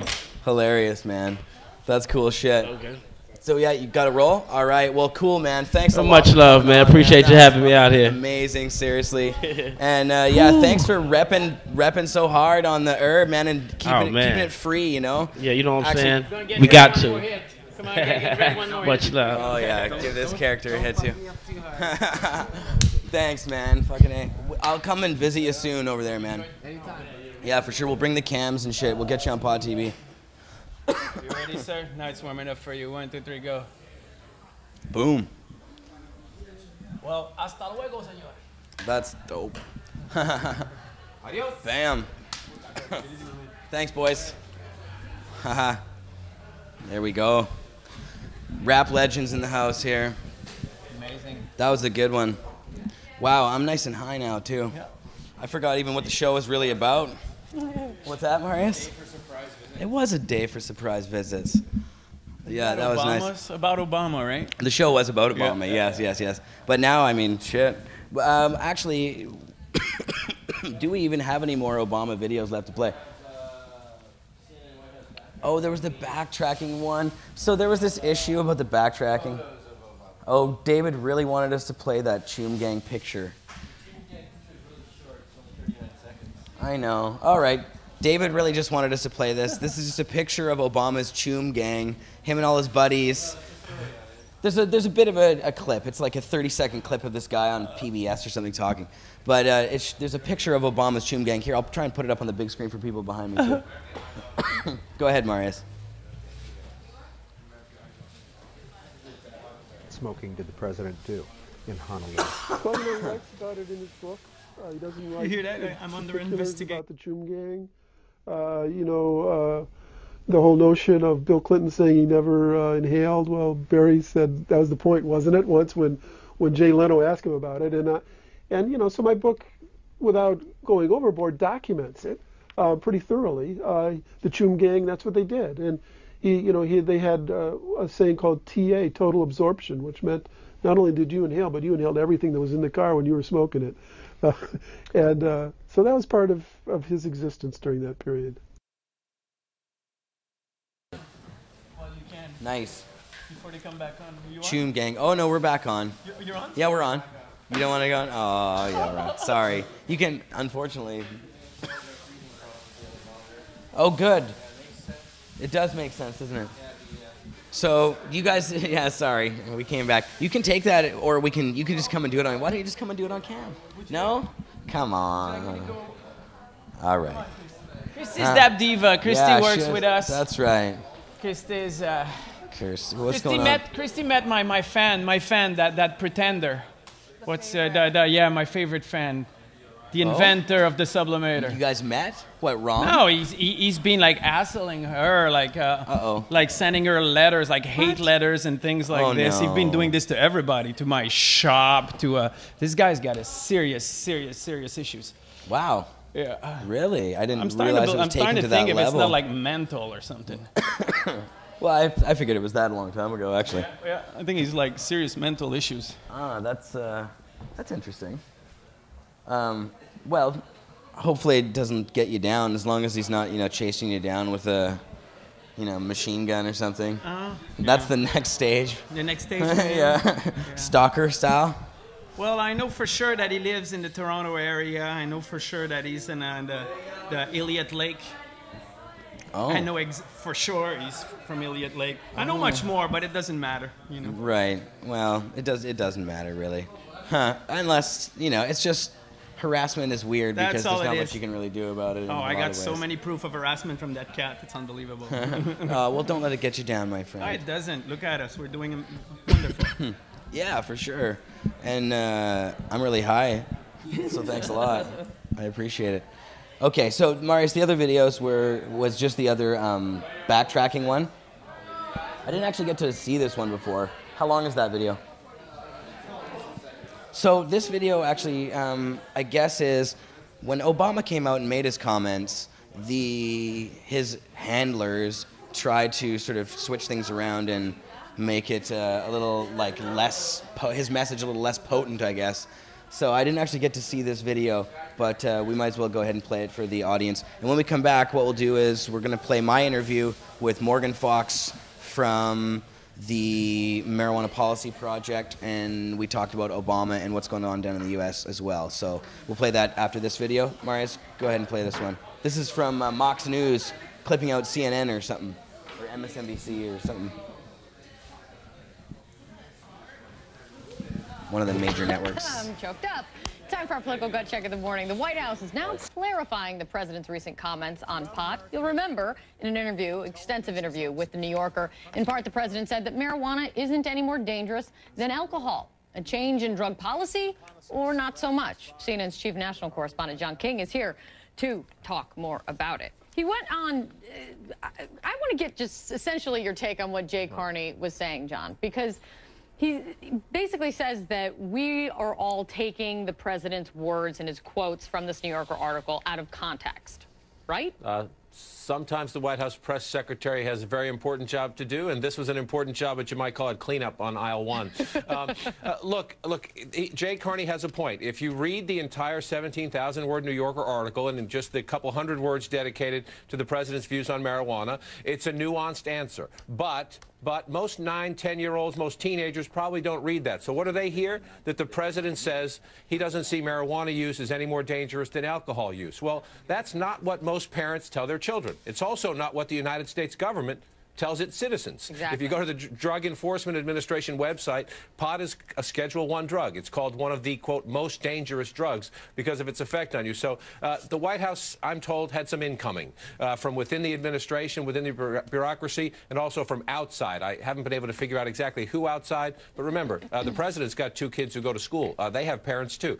And so they wanted to clear this up, that the president was not trying to give a green light to pot use, was not trying to say he endorses pot use, and that what he would hope to do was more focus on, and we talked about this the other day, his view that lower income black kids and Latino kids don't get treated the same way as many white kids do if they get caught with a little bit of pot on them, that is something the president does feel passionately about. But look, this was a cleanup, and that's part of Jay's job. But John, that is part of Jay's job, and he does a good job at it. But I got to tell you, but the president did say in one part it is important for these experiments, be it Colorado and Washington State, that they move forward. That's a big statement. It is a big statement, and some took that as a change in policy. There's no question the president's tone was very different, and that's what Jay Carney was trying to, put some steel back in the tone, if you will. But remember, just a couple months ago, this administration has been fighting states that even have medical marijuana laws. Now, the Colorado law and the Washington State law go beyond that, decriminalization. And again, Jay Carney saying the president's not in favor of that. But you're exactly right. If you read what the president said, it seemed like he was, at least curious about these experiments and saying, let's see how they unfold, and at a time not long after his own Justice Department was fighting them, saying they were a bad idea. It's a dance. Come on, it's a dance. He could have said the obvious, which is alcohol's really bad for you. We hide from it as a society. It's really dangerous. So pot is bad too, but it's no worse than alcohol because alcohol is so bad. He could have said prosecution of marijuana is completely unequal. People get thrown in jail for marijuana in why ways didn't he say that makes that, then? local cops upset. Cops ask for marijuana to be rescheduled. So he could have said those things. He didn't. He was playing to the culture shift going on with marijuana. They got scared, John, because they don't want to get out in front of it, because it makes it seem like you're pro-drug and it plays into puritanical America, and then they backed off. That's what this is. Come on. I think that's pretty close to the truth. You had a little bit of Cuomo-isms in there, but if you took those parts out, I think you're exactly right. The only parts that I like. Which in this studio means are basically a Bible. I mean, you don't question it. No, it's very difficult. It's very difficult, and Chris knows this coming from a political family. This is Barack Obama is allowed to have personal views as a human being and as a parent. When he's the president of the United States, sometimes when he expresses those personal views, he's grabbing a giant bureaucracy of the federal government, or he's sending a message to other parents that they say, whoa, wait a minute here. Well, and that's John, what happens sometimes, especially when you're on the cultural curve like this. We watched his own evolution on same-sex marriage. This is an evolution as well. Where does the conversation go from here? Do they continue to say, does it end here, or does the conversation move on from here? Do you see this as an evolution, or do you see this as the president got out in front of his skis, the White House, his press secretary cleaned it up, and he's not going to be talking about it anymore? Oh, he'll have to talk about it some more. He's going to have other interviews. He's going to have press conferences, and he'll have to either restate what he said or clean it up again.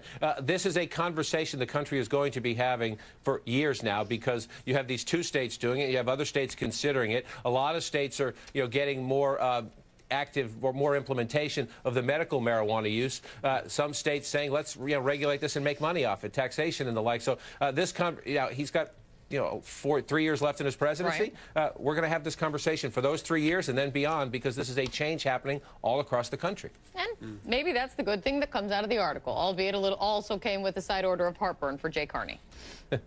Pepsid AC. It works every time. Takes care of all that. Look, the good news is John. Most, with all due respect to the president, and I do respect him and his office, people don't parent by presidential proxy anyway. You're going to make your own decisions about what you want your kids to know about drugs. Yeah. Yeah, you know what I mean? Like, it doesn't, for a lot of parents, they don't care what the president's saying about it on that level. They're going to say what they want, what they think is important for their own kids. What do you think?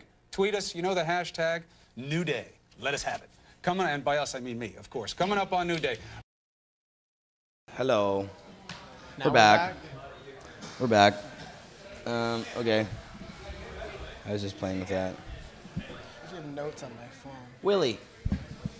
Yes. Hi, Willie. I'm not How are being you? a dick. I have notes on my phone. How you doing, Willie? Pretty good. Good to see you. Good to see you and be high with you. Thanks for passing me a joint. I hope everybody's having fun being high. I imagine they are. It's hard to not have fun when you're high.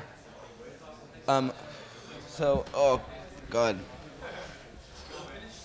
You want some of this there, Marius?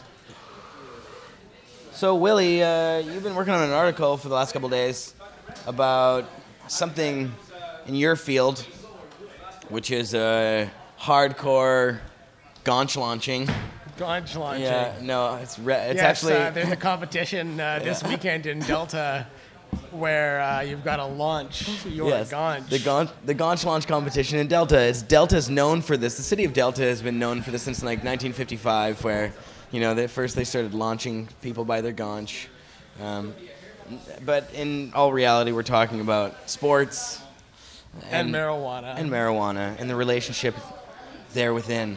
And Willie is an expert in the field because Willie plays some sports. Willie does some wrestling, actually, these days, don't you? Not yet. No? You're just training. I was getting myself in shape and need to start back on that again because Sensible BC kind of took all my time away. Well, and I want to be able to devote myself to something like that. Doesn't it just kick the shit out of you, though? It does. Actually, Raphael Couture, I think he's a UFC fighter, said that he tried pro wrestling and it hurt too much. So then he turned on to the career of ultimate fighting, which apparently doesn't... It doesn't hurt as much as wrestling. It looks to me like it hurts a lot. Well, but you don't get hit with like a chair, though. Yeah, but it's... Chairs hurt. Probably. I'm not looking forward to that part. Yeah. So, Willie, explain to the audience about this article you've been working on and what it's to do with. We're talking about some of the latest comments from some high-profile sports figures. Yes, Roger Goodell, the commissioner of the CFL, has said that he is open to his players being able to use marijuana for medical purposes if the science shows that that's the case. And that's a huge thing. I mean, it's far from saying, hey, cannabis is great. They're not saying that, but the head of a major sports organization has come out and said, it looks like there might be medical benefits to this, and if it's going to help my players, we will let them use it to recover from concussions and other things that it's going to help them with. So that opens the door, and it's easy to be cynical on that and say, well, they're not really doing anything. They're just saying, well, we might do it. Right. But there's a head of a major sports organization that's talking about it, and it's not like that major organization's employees are mailmen. They're people that spend their entire life putting their body into the best physical condition they possibly can to make it to the highest level in an extreme... Hey, man, why are you ripping on mailmen? I'm not ripping on mailmen. Those guys work tough. They all signed the work petition. Hard. Mailmen signed the petition. They Mailmen did? rock. Mailmen signed the Mailmen Sensible signed BC the petition. Their mail will Are you allowed get to so disclose much that more information? interesting. I didn't say which mailmen. Just some of them. Just all of them. So, cool, Willie. So, when is this article coming out then? Post it tonight, I think. Nice. Ready to go. Oh, that's very nice. Very nice. And it also covers the fact that in the midst of the fact that they're in the wake of him saying, rather, when the commissioner has just said that he will let his players use medical marijuana if the science says that that's the case, at the same time, the Super Bowl is going to be played on Sunday. Yeah. And there is a player, Brendan Browner, who is suspended for the year for marijuana use. And what makes that even more of just how the system's a mess is the fact that they're in Seattle. Yeah. And it's legal there, and this man is not going to get to live out his dream. Both teams are from places where pot is legal. Yeah, Denver and Seattle. So it's the Maybe Super that's not a Bowl of coincidence. weeds. Yeah, it's a giant bowl. So maybe it's not a coincidence. Maybe the people with the access to the natural herbal medicine that is so easy on your body and easy to perform the next day, unlike a lot of pills, maybe that had a little impact. Maybe very little impact. Well, I mean, maybe it had a lot of impact. Who knows? Who knows? I'm not going to rule it out completely, but it seems like a bit of a stretch to me. But I think it's a the timing is coincidence, impeccable. Though. The timing is impeccable, and it's great. The media is eating it up. They're shoveling this shit up. Yes. Actually, the media is just going to town with this because this message is already like the marijuana issue has been sort of in overload mode in the media these days. Which is good. For a while since Colorado and Washington went ahead. So that's good, for sure. Okay, did we finish all our videos, Marius? I think we did. Marius is over there looking at dreamy pictures of Justin Bieber. Yeah, he's staring deeply into the Bieber's eyes. The Beeb eyes. Oh, yes. Oh. Marius is doing some serious research, actually, on the Biebs. Xanax user. Xanax, Zolam. Marijuana Man's in the house. Hi, Marijuana Man.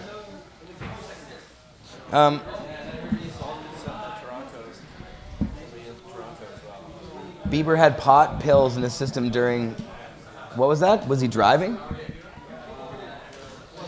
Oh no, a rock star did drugs. I was going to say I feel bad for him, but maybe he was driving. I don't know. That's kind of stupid. Wow. I mean, I've definitely been driving on weed, but not on pills. Oh, poor. Yeah, they're going after Bieber left, right, and center. They're really trying to drag him through the mud. Maybe he, I don't know what he did, but... Oh, maybe he assaulted a limo driver. He did a lot of dicky things, apparently. I don't see why people care about people that are being douchebags. Why? Well, everybody's like, pay more attention to him because he's being a dick. I guess he is being a dick. throwing eggs at your neighbor's house and driving erratically and stuff. But maybe it's just a neighbor that's out to get him. And they did send like 8 or 9 cops to his house, and they were looking for, what, eggs or something? Well, he also never had a chance. He never got to grow up properly. He was gone from teenager to like complete sensation in like 8 months. Yeah. Just like Willie. I'm a sensation. So I guess really we should go ahead and play this other clip here, Marius. Now what I was going to do is I was going to tell you, I have the clip. I blew your mind. How are we going to do this? Should I patch this into the board? The clip is coming out of my computer. I think we can. We've been patching it into the board and playing it for the... How do we do that? Of course, because whatever comes out of the control room goes into your computer. Whatever comes out of the main out goes into your computer. So if we go in with this, yeah, it'll be fine. It's an audio clip. But what you should do is have maybe something to put on the screen, even if it's just the CCN Live logo with Obama on it kind of thing. Could you do that? Okay, that'd be cool. And this, all you need to do is plug this cord in. So there you go. And maybe we should take one more Bong rip here before we do that. So I'm going to play an interview that I did earlier today with Morgan Fox of the Marijuana Policy Project in Washington, D.C. Whoa. Hopefully that's not too loud on your eardrums. Sorry. Yeah, that's pretty loud. Why is it doing that?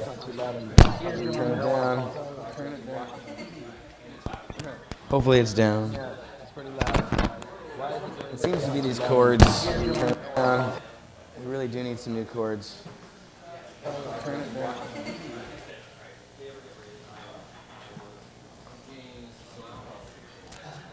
What's that? Is it? Well, that's okay. What does it show you? What shows that? What's the deal? Oh, well, what if you just put the crosshairs around it?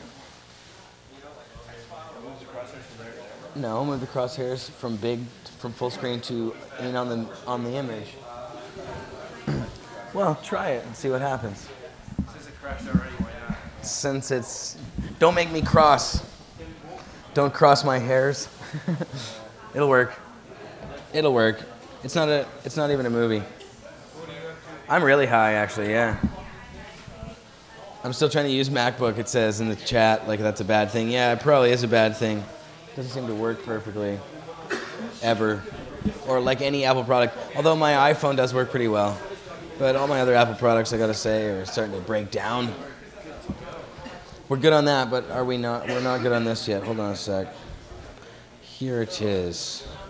So I hope it's not like exceedingly loud. But is this gonna work when it goes back through the machine here? I'm not sure exactly what's on your mind as far as the audio is. I'm sort of against it, reading it. Well, doesn't that go in there? This from here? Yeah. So that should go out through live stream. Why wouldn't it? Yeah, okay. Do you want to come and take a bong rip with me first? Here. Yeah, exactly. You should.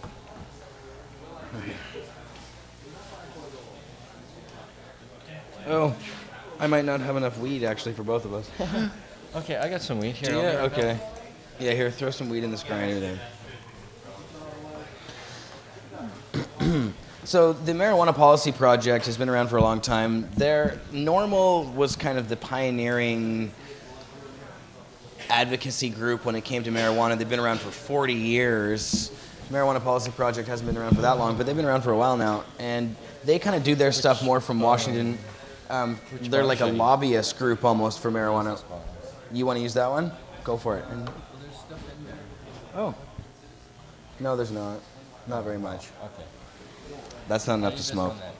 Okay, load it up. Is there anything in here? No, do you want some? Load me up too. Simultaneous? Sure.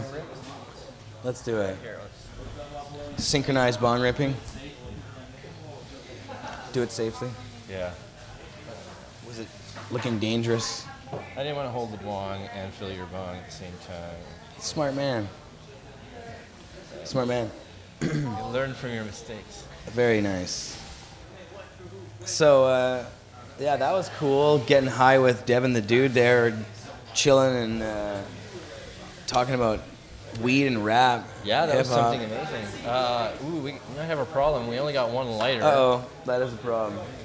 Does somebody in the audience have a lighter? There we go. Yeah. Thank you, Always thank a you. lighter around here. All right, let's do this, brother. Sounds good to me. Bam. Cheers.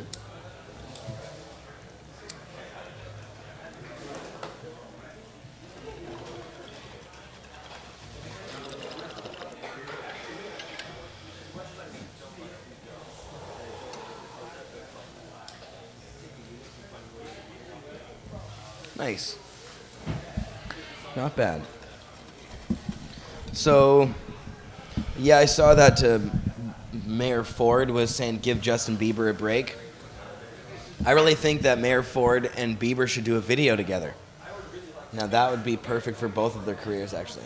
I think it'd be just the thing to turn both their careers around.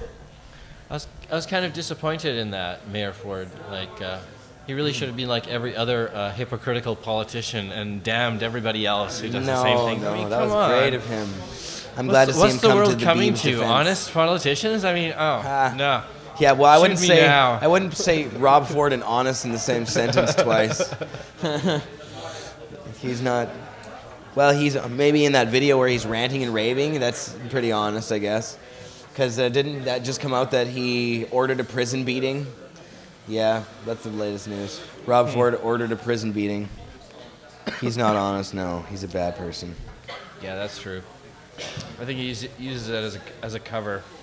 Hey, I'm honest about this little portion of my He's a life that most gangster. people are afraid of revealing. Haha, I'm Those so guys great. are fucking gangsters of the first degree, man. No doubt. Well, actually, he's hilarious though. That video of him in the steakhouse, and he's like talking in patois, Jamaican patois. He's like boom but clad. He's like giving the whole thing out. He's like he didn't just make that shit up. He must hang out with people who actually talk like that for him to know at least a little bit about him. So he's having some fun, and that's his buddies. I'm not saying that's why he's a gangster. I'm saying he's a gangster because he's a fucking gangster ordering prison beatings and ranting and raving about murdering people, and he's in a position of power over others, and holy shit, he's got the power to actually be able to do that kind of shit, you know? So people should be taking that really seriously. That's the place that I think he gets a pass. Why is he still the fucking mayor when he's ordering prison beatings? Or maybe he just hasn't been charged with it yet or something, but the cops just seem to roll over on some serious shit. Well, maybe it's just a good look at the true nature of our society that we normally don't see because the news doesn't report it. Yeah. Normally, it just sort of comes out when extreme things like this happen. He does But eat. maybe underneath all politicians, something like that. He does eat pussy, though. So, but only at home. Right. He's got lots enough of at it. home. Yeah, that's right. So you gotta like him for let's that. play that interview, I guess. Yeah, I guess we should play this interview. Okay, so hopefully this works. I'm playing this directly from this program here. Oops. All right, we're gonna give it a try. See what happens. Can the audience hear the clicking? That's what I really like to know. Audience, tell me if you can hear the clicking inside the in the chat room there. Do you hear the clicking?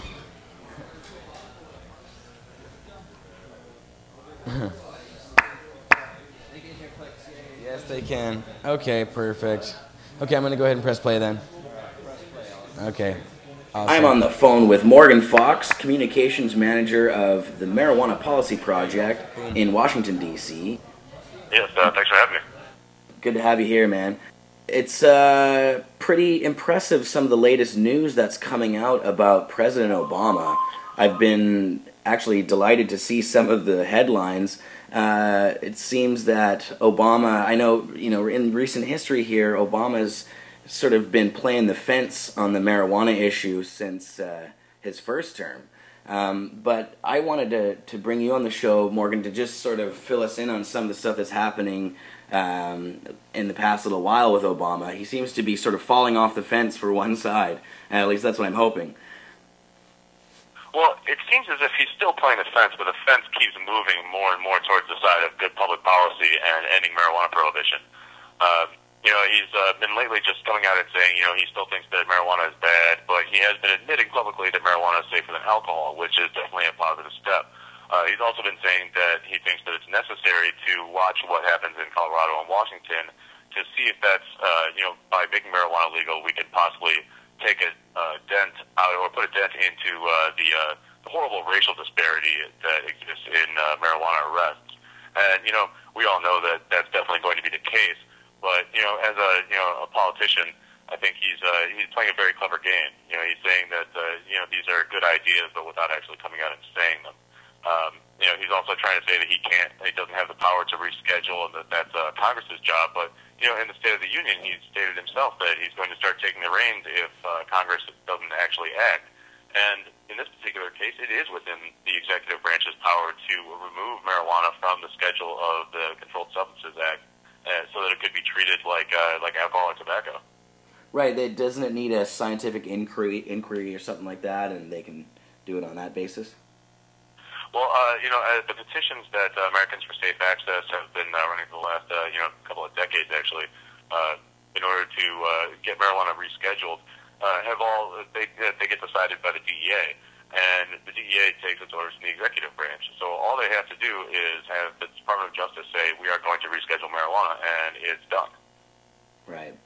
So, Morgan, I wanted to go back through some of the timeline with Obama's marijuana timeline here. And at the end of 2011, Rob Campia of the MPP published an article that said Obama had gone from first to worst on medical marijuana, where he had come out strong and supported a bunch of sort of reforms and talked tough about actually maybe doing something, but then, of course, just went back to this Bush-esque policies or worse. And yeah, so then in August of 2003, after the legalization thing happened in Washington and Colorado, that's when it sort of seemed to change, when they put that memo out that said the Justice Department won't meddle in the business there. Is that when things started happening? I think that once the polls started coming out showing that Americans nationwide were tired of marijuana prohibition and wanted to see plans such as were being implemented in Colorado and Washington nationally, that people really started taking notice. Politicians have always been behind the public on this issue, but when more people are backing ending marijuana prohibition than backing almost any other issue, you really have to sit back and look at that as an elected official. But also, I think that there's just no political will for it. The president is embroiled in all sorts of other issues, and while he still has the typical politician's viewpoint of I don't want to touch this issue too heavily. I don't want to become the marijuana president. They're starting to get out of the way, and the fact that just recently Eric Holder said that he's going to start implementing regulations to allow banking industry to be able to work with the marijuana industry. The fact that I believe it was yesterday, he said that he did not think that Colorado and Washington's laws were going to lead to an increase in teen use. These are all great signs. Yeah, I mean, the announcement about the banks seems very significant to me, because this is one of those things in Washington and Colorado that was really sort of stemming off progress, I think, in a way. Having to have cash on hand at all these dispensaries, all these different locations that would be selling. It just doesn't really seem to be allowing a true form of legalization. Do you think that when the banks get their hands on it that way, I mean, that just seems like it's the end of the road for me?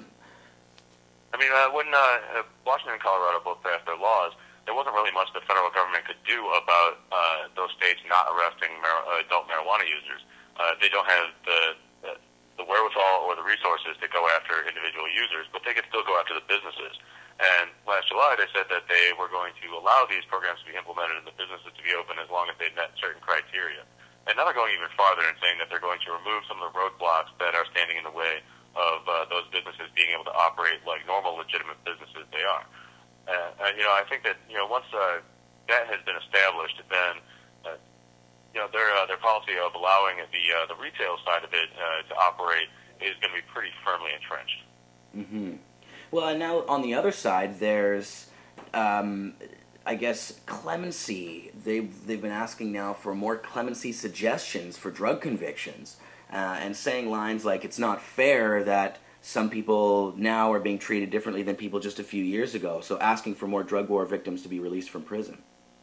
I think that that policy is specifically to highlight the president's decision to try to get rid of the crack cocaine powder disparity that existed, where before you know, 100 grams of powder was equal sentencing to 1 gram of rock, and you know, and there are a lot of people that are doing, you know, life in prison for, you know, just like tenths of a gram of crack cocaine, but I think that that could also be used for marijuana prisoners, because while there aren't a lot of people in you know, doing short-term prison sentences for marijuana compared to the number of people that are arrested for it, it's still a big issue. And there are people throughout the country that are, you know, serving long sentences for, you know, something that's safer than alcohol. There's absolutely no reason why these people shouldn't be considered for clemency. Right, and I liked that Obama touched on that point specifically in his comments to the New Yorker, I think it was the New Yorker, about, you know, he said here, where was it here? Yeah, specifically about African American and Latino kids being more likely to be arrested. That's something that I think has been there in the drug war since the beginning, is this racial undertone or this racist undertone. And it's nice to actually see the president address that. Yes, absolutely. And I think that that is one of the most egregious problems with the war on marijuana. You know, we just have not had you know, nearly enough attention paid to the fact that this policy is destroying minority communities left and right, and you know, creating cycles of poverty that are going to take decades to recover from. Exactly. I mean, it's so entrenched now, and it's been there for so long. But it's interesting to see the DEA come out and criticize the president for his comments so harshly, especially after revelations recently in El Universal newspaper about the DEA working with the Sinaloa cartel for over a decade to help them smuggle drugs into the United States, according to the article, which has been sourced over and over again, according to them.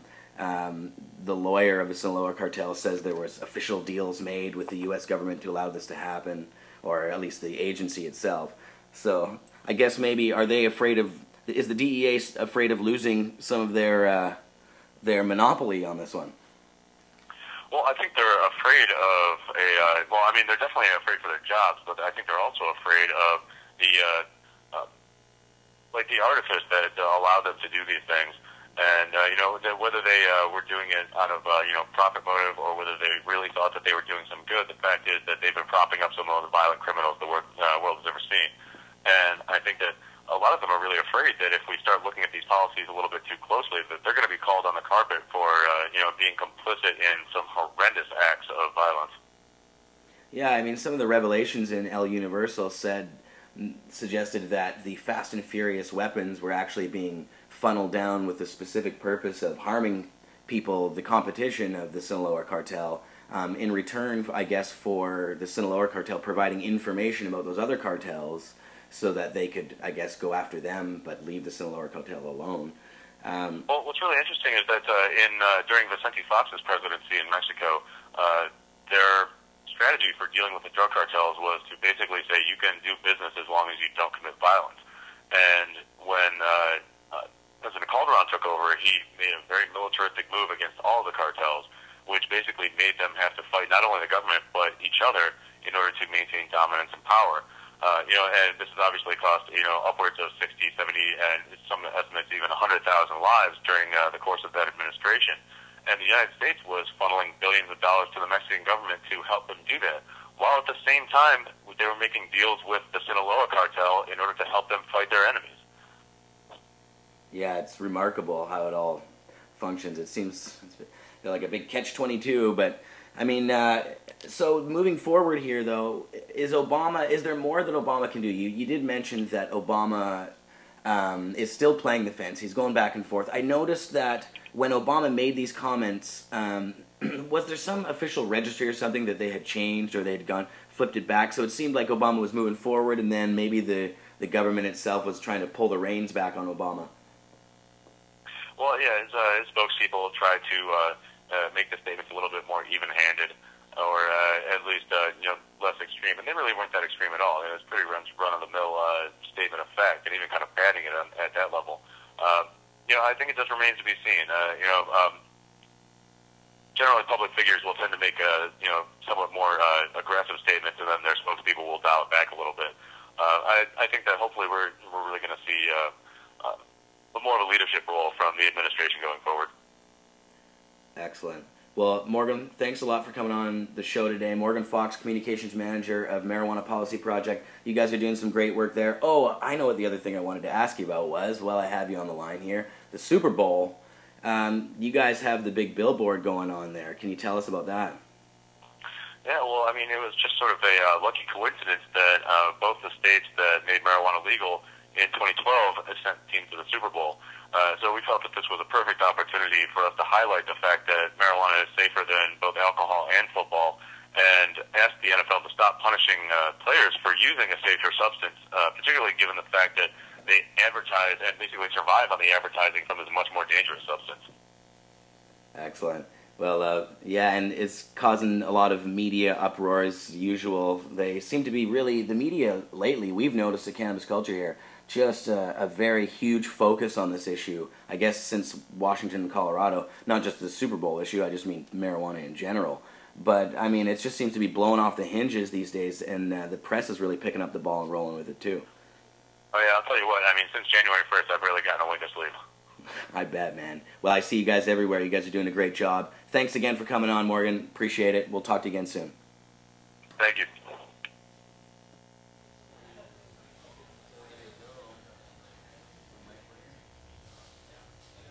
Microphone check, 1 2 1 2. Yeah. All right, that was my interview with Morgan Fox from the Marijuana Policy Project in Washington, D.C. Those guys are doing a lot of hard work and effectively lobbying, evidently. It seems to be working. Yeah, and you can check out their website at mpp.org. A lot of good stuff there. Yeah, that mpp.org. So, yeah, great show today. That was 6:06, Marius. Not bad. We wrapped it up in a couple hours. Big thanks to everybody who came on. Brian, did you want to come on and say some stuff today? You got some stuff to say. Brian's up. What's going on, Brian? Sensible BC Brian. I just went down to San Francisco, Sacramento, and San Jose. Nice. And I found that it was difficult to get pot there. It was? Yeah. Really? And the prices were double what they are here. I guess because you don't have a medical license or anything? No. I went to HempCon in San Jose. Yeah. And about 1/3 was just regular vendors, and then the other 2/3 was people doing selling pot and people doing dabs and whatnot. Yeah. You have to have a license in, so you could get a license there. Yeah. But you have to be a resident of California. Right. So I couldn't get in. So Right. it was a little disappointing. You're not a resident.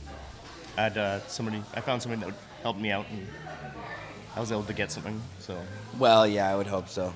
I know when I go down there anywhere, I always have to get hooked up in the illegal way, of course, because I've never actually purchased marijuana legally anywhere, anytime, ever. I don't think. No, I don't think there's such a thing for me. Yeah. It's really it was really stressful for my wife because she doesn't smoke pot, and just being in the States and not being familiar with their law enforcement, it's a bit scarier. So. Yeah, it is scary down there because who knows what they can do to you there. Oh, geez. I know. When I think about it, it's crazy. They could throw you in jail. And well, I just been reading a lot about some of these poor people they leave languishing in jail for a long period of time, and they end up, dead, or any horrible things happen to them because they just forget about them there. Like, literally forget about them. It's crazy. This keeps happening. It was a border guards here in Canada?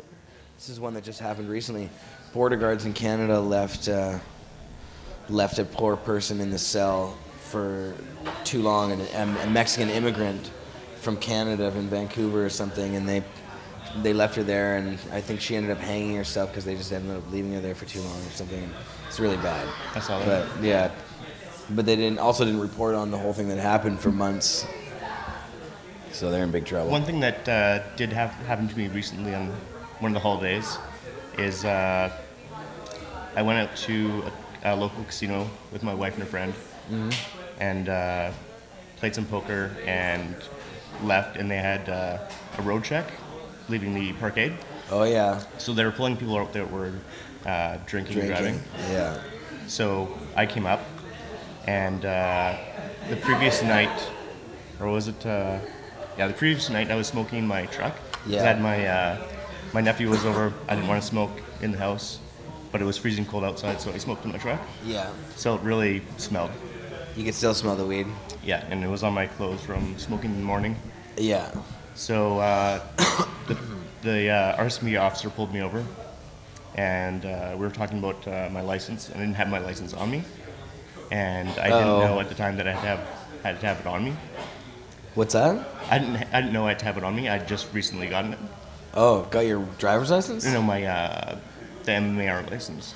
Oh, your MMAR license. Oh, you're supposed to carry it around with you? Yeah. Oh. But I was willing to whatever roadside tests they needed right away, and she went to look in the behind my seat. Yeah. And she couldn't really look without me moving forward, but I couldn't really move forward, so I grabbed my seatbelt and went back, and she put her head in when I was putting my arm back, and I hit her in the face. Oh no. So, yeah, she was a bit choked. Oh my goodness. I was surprised at how restrained she was. After you punched a female cop. Yeah.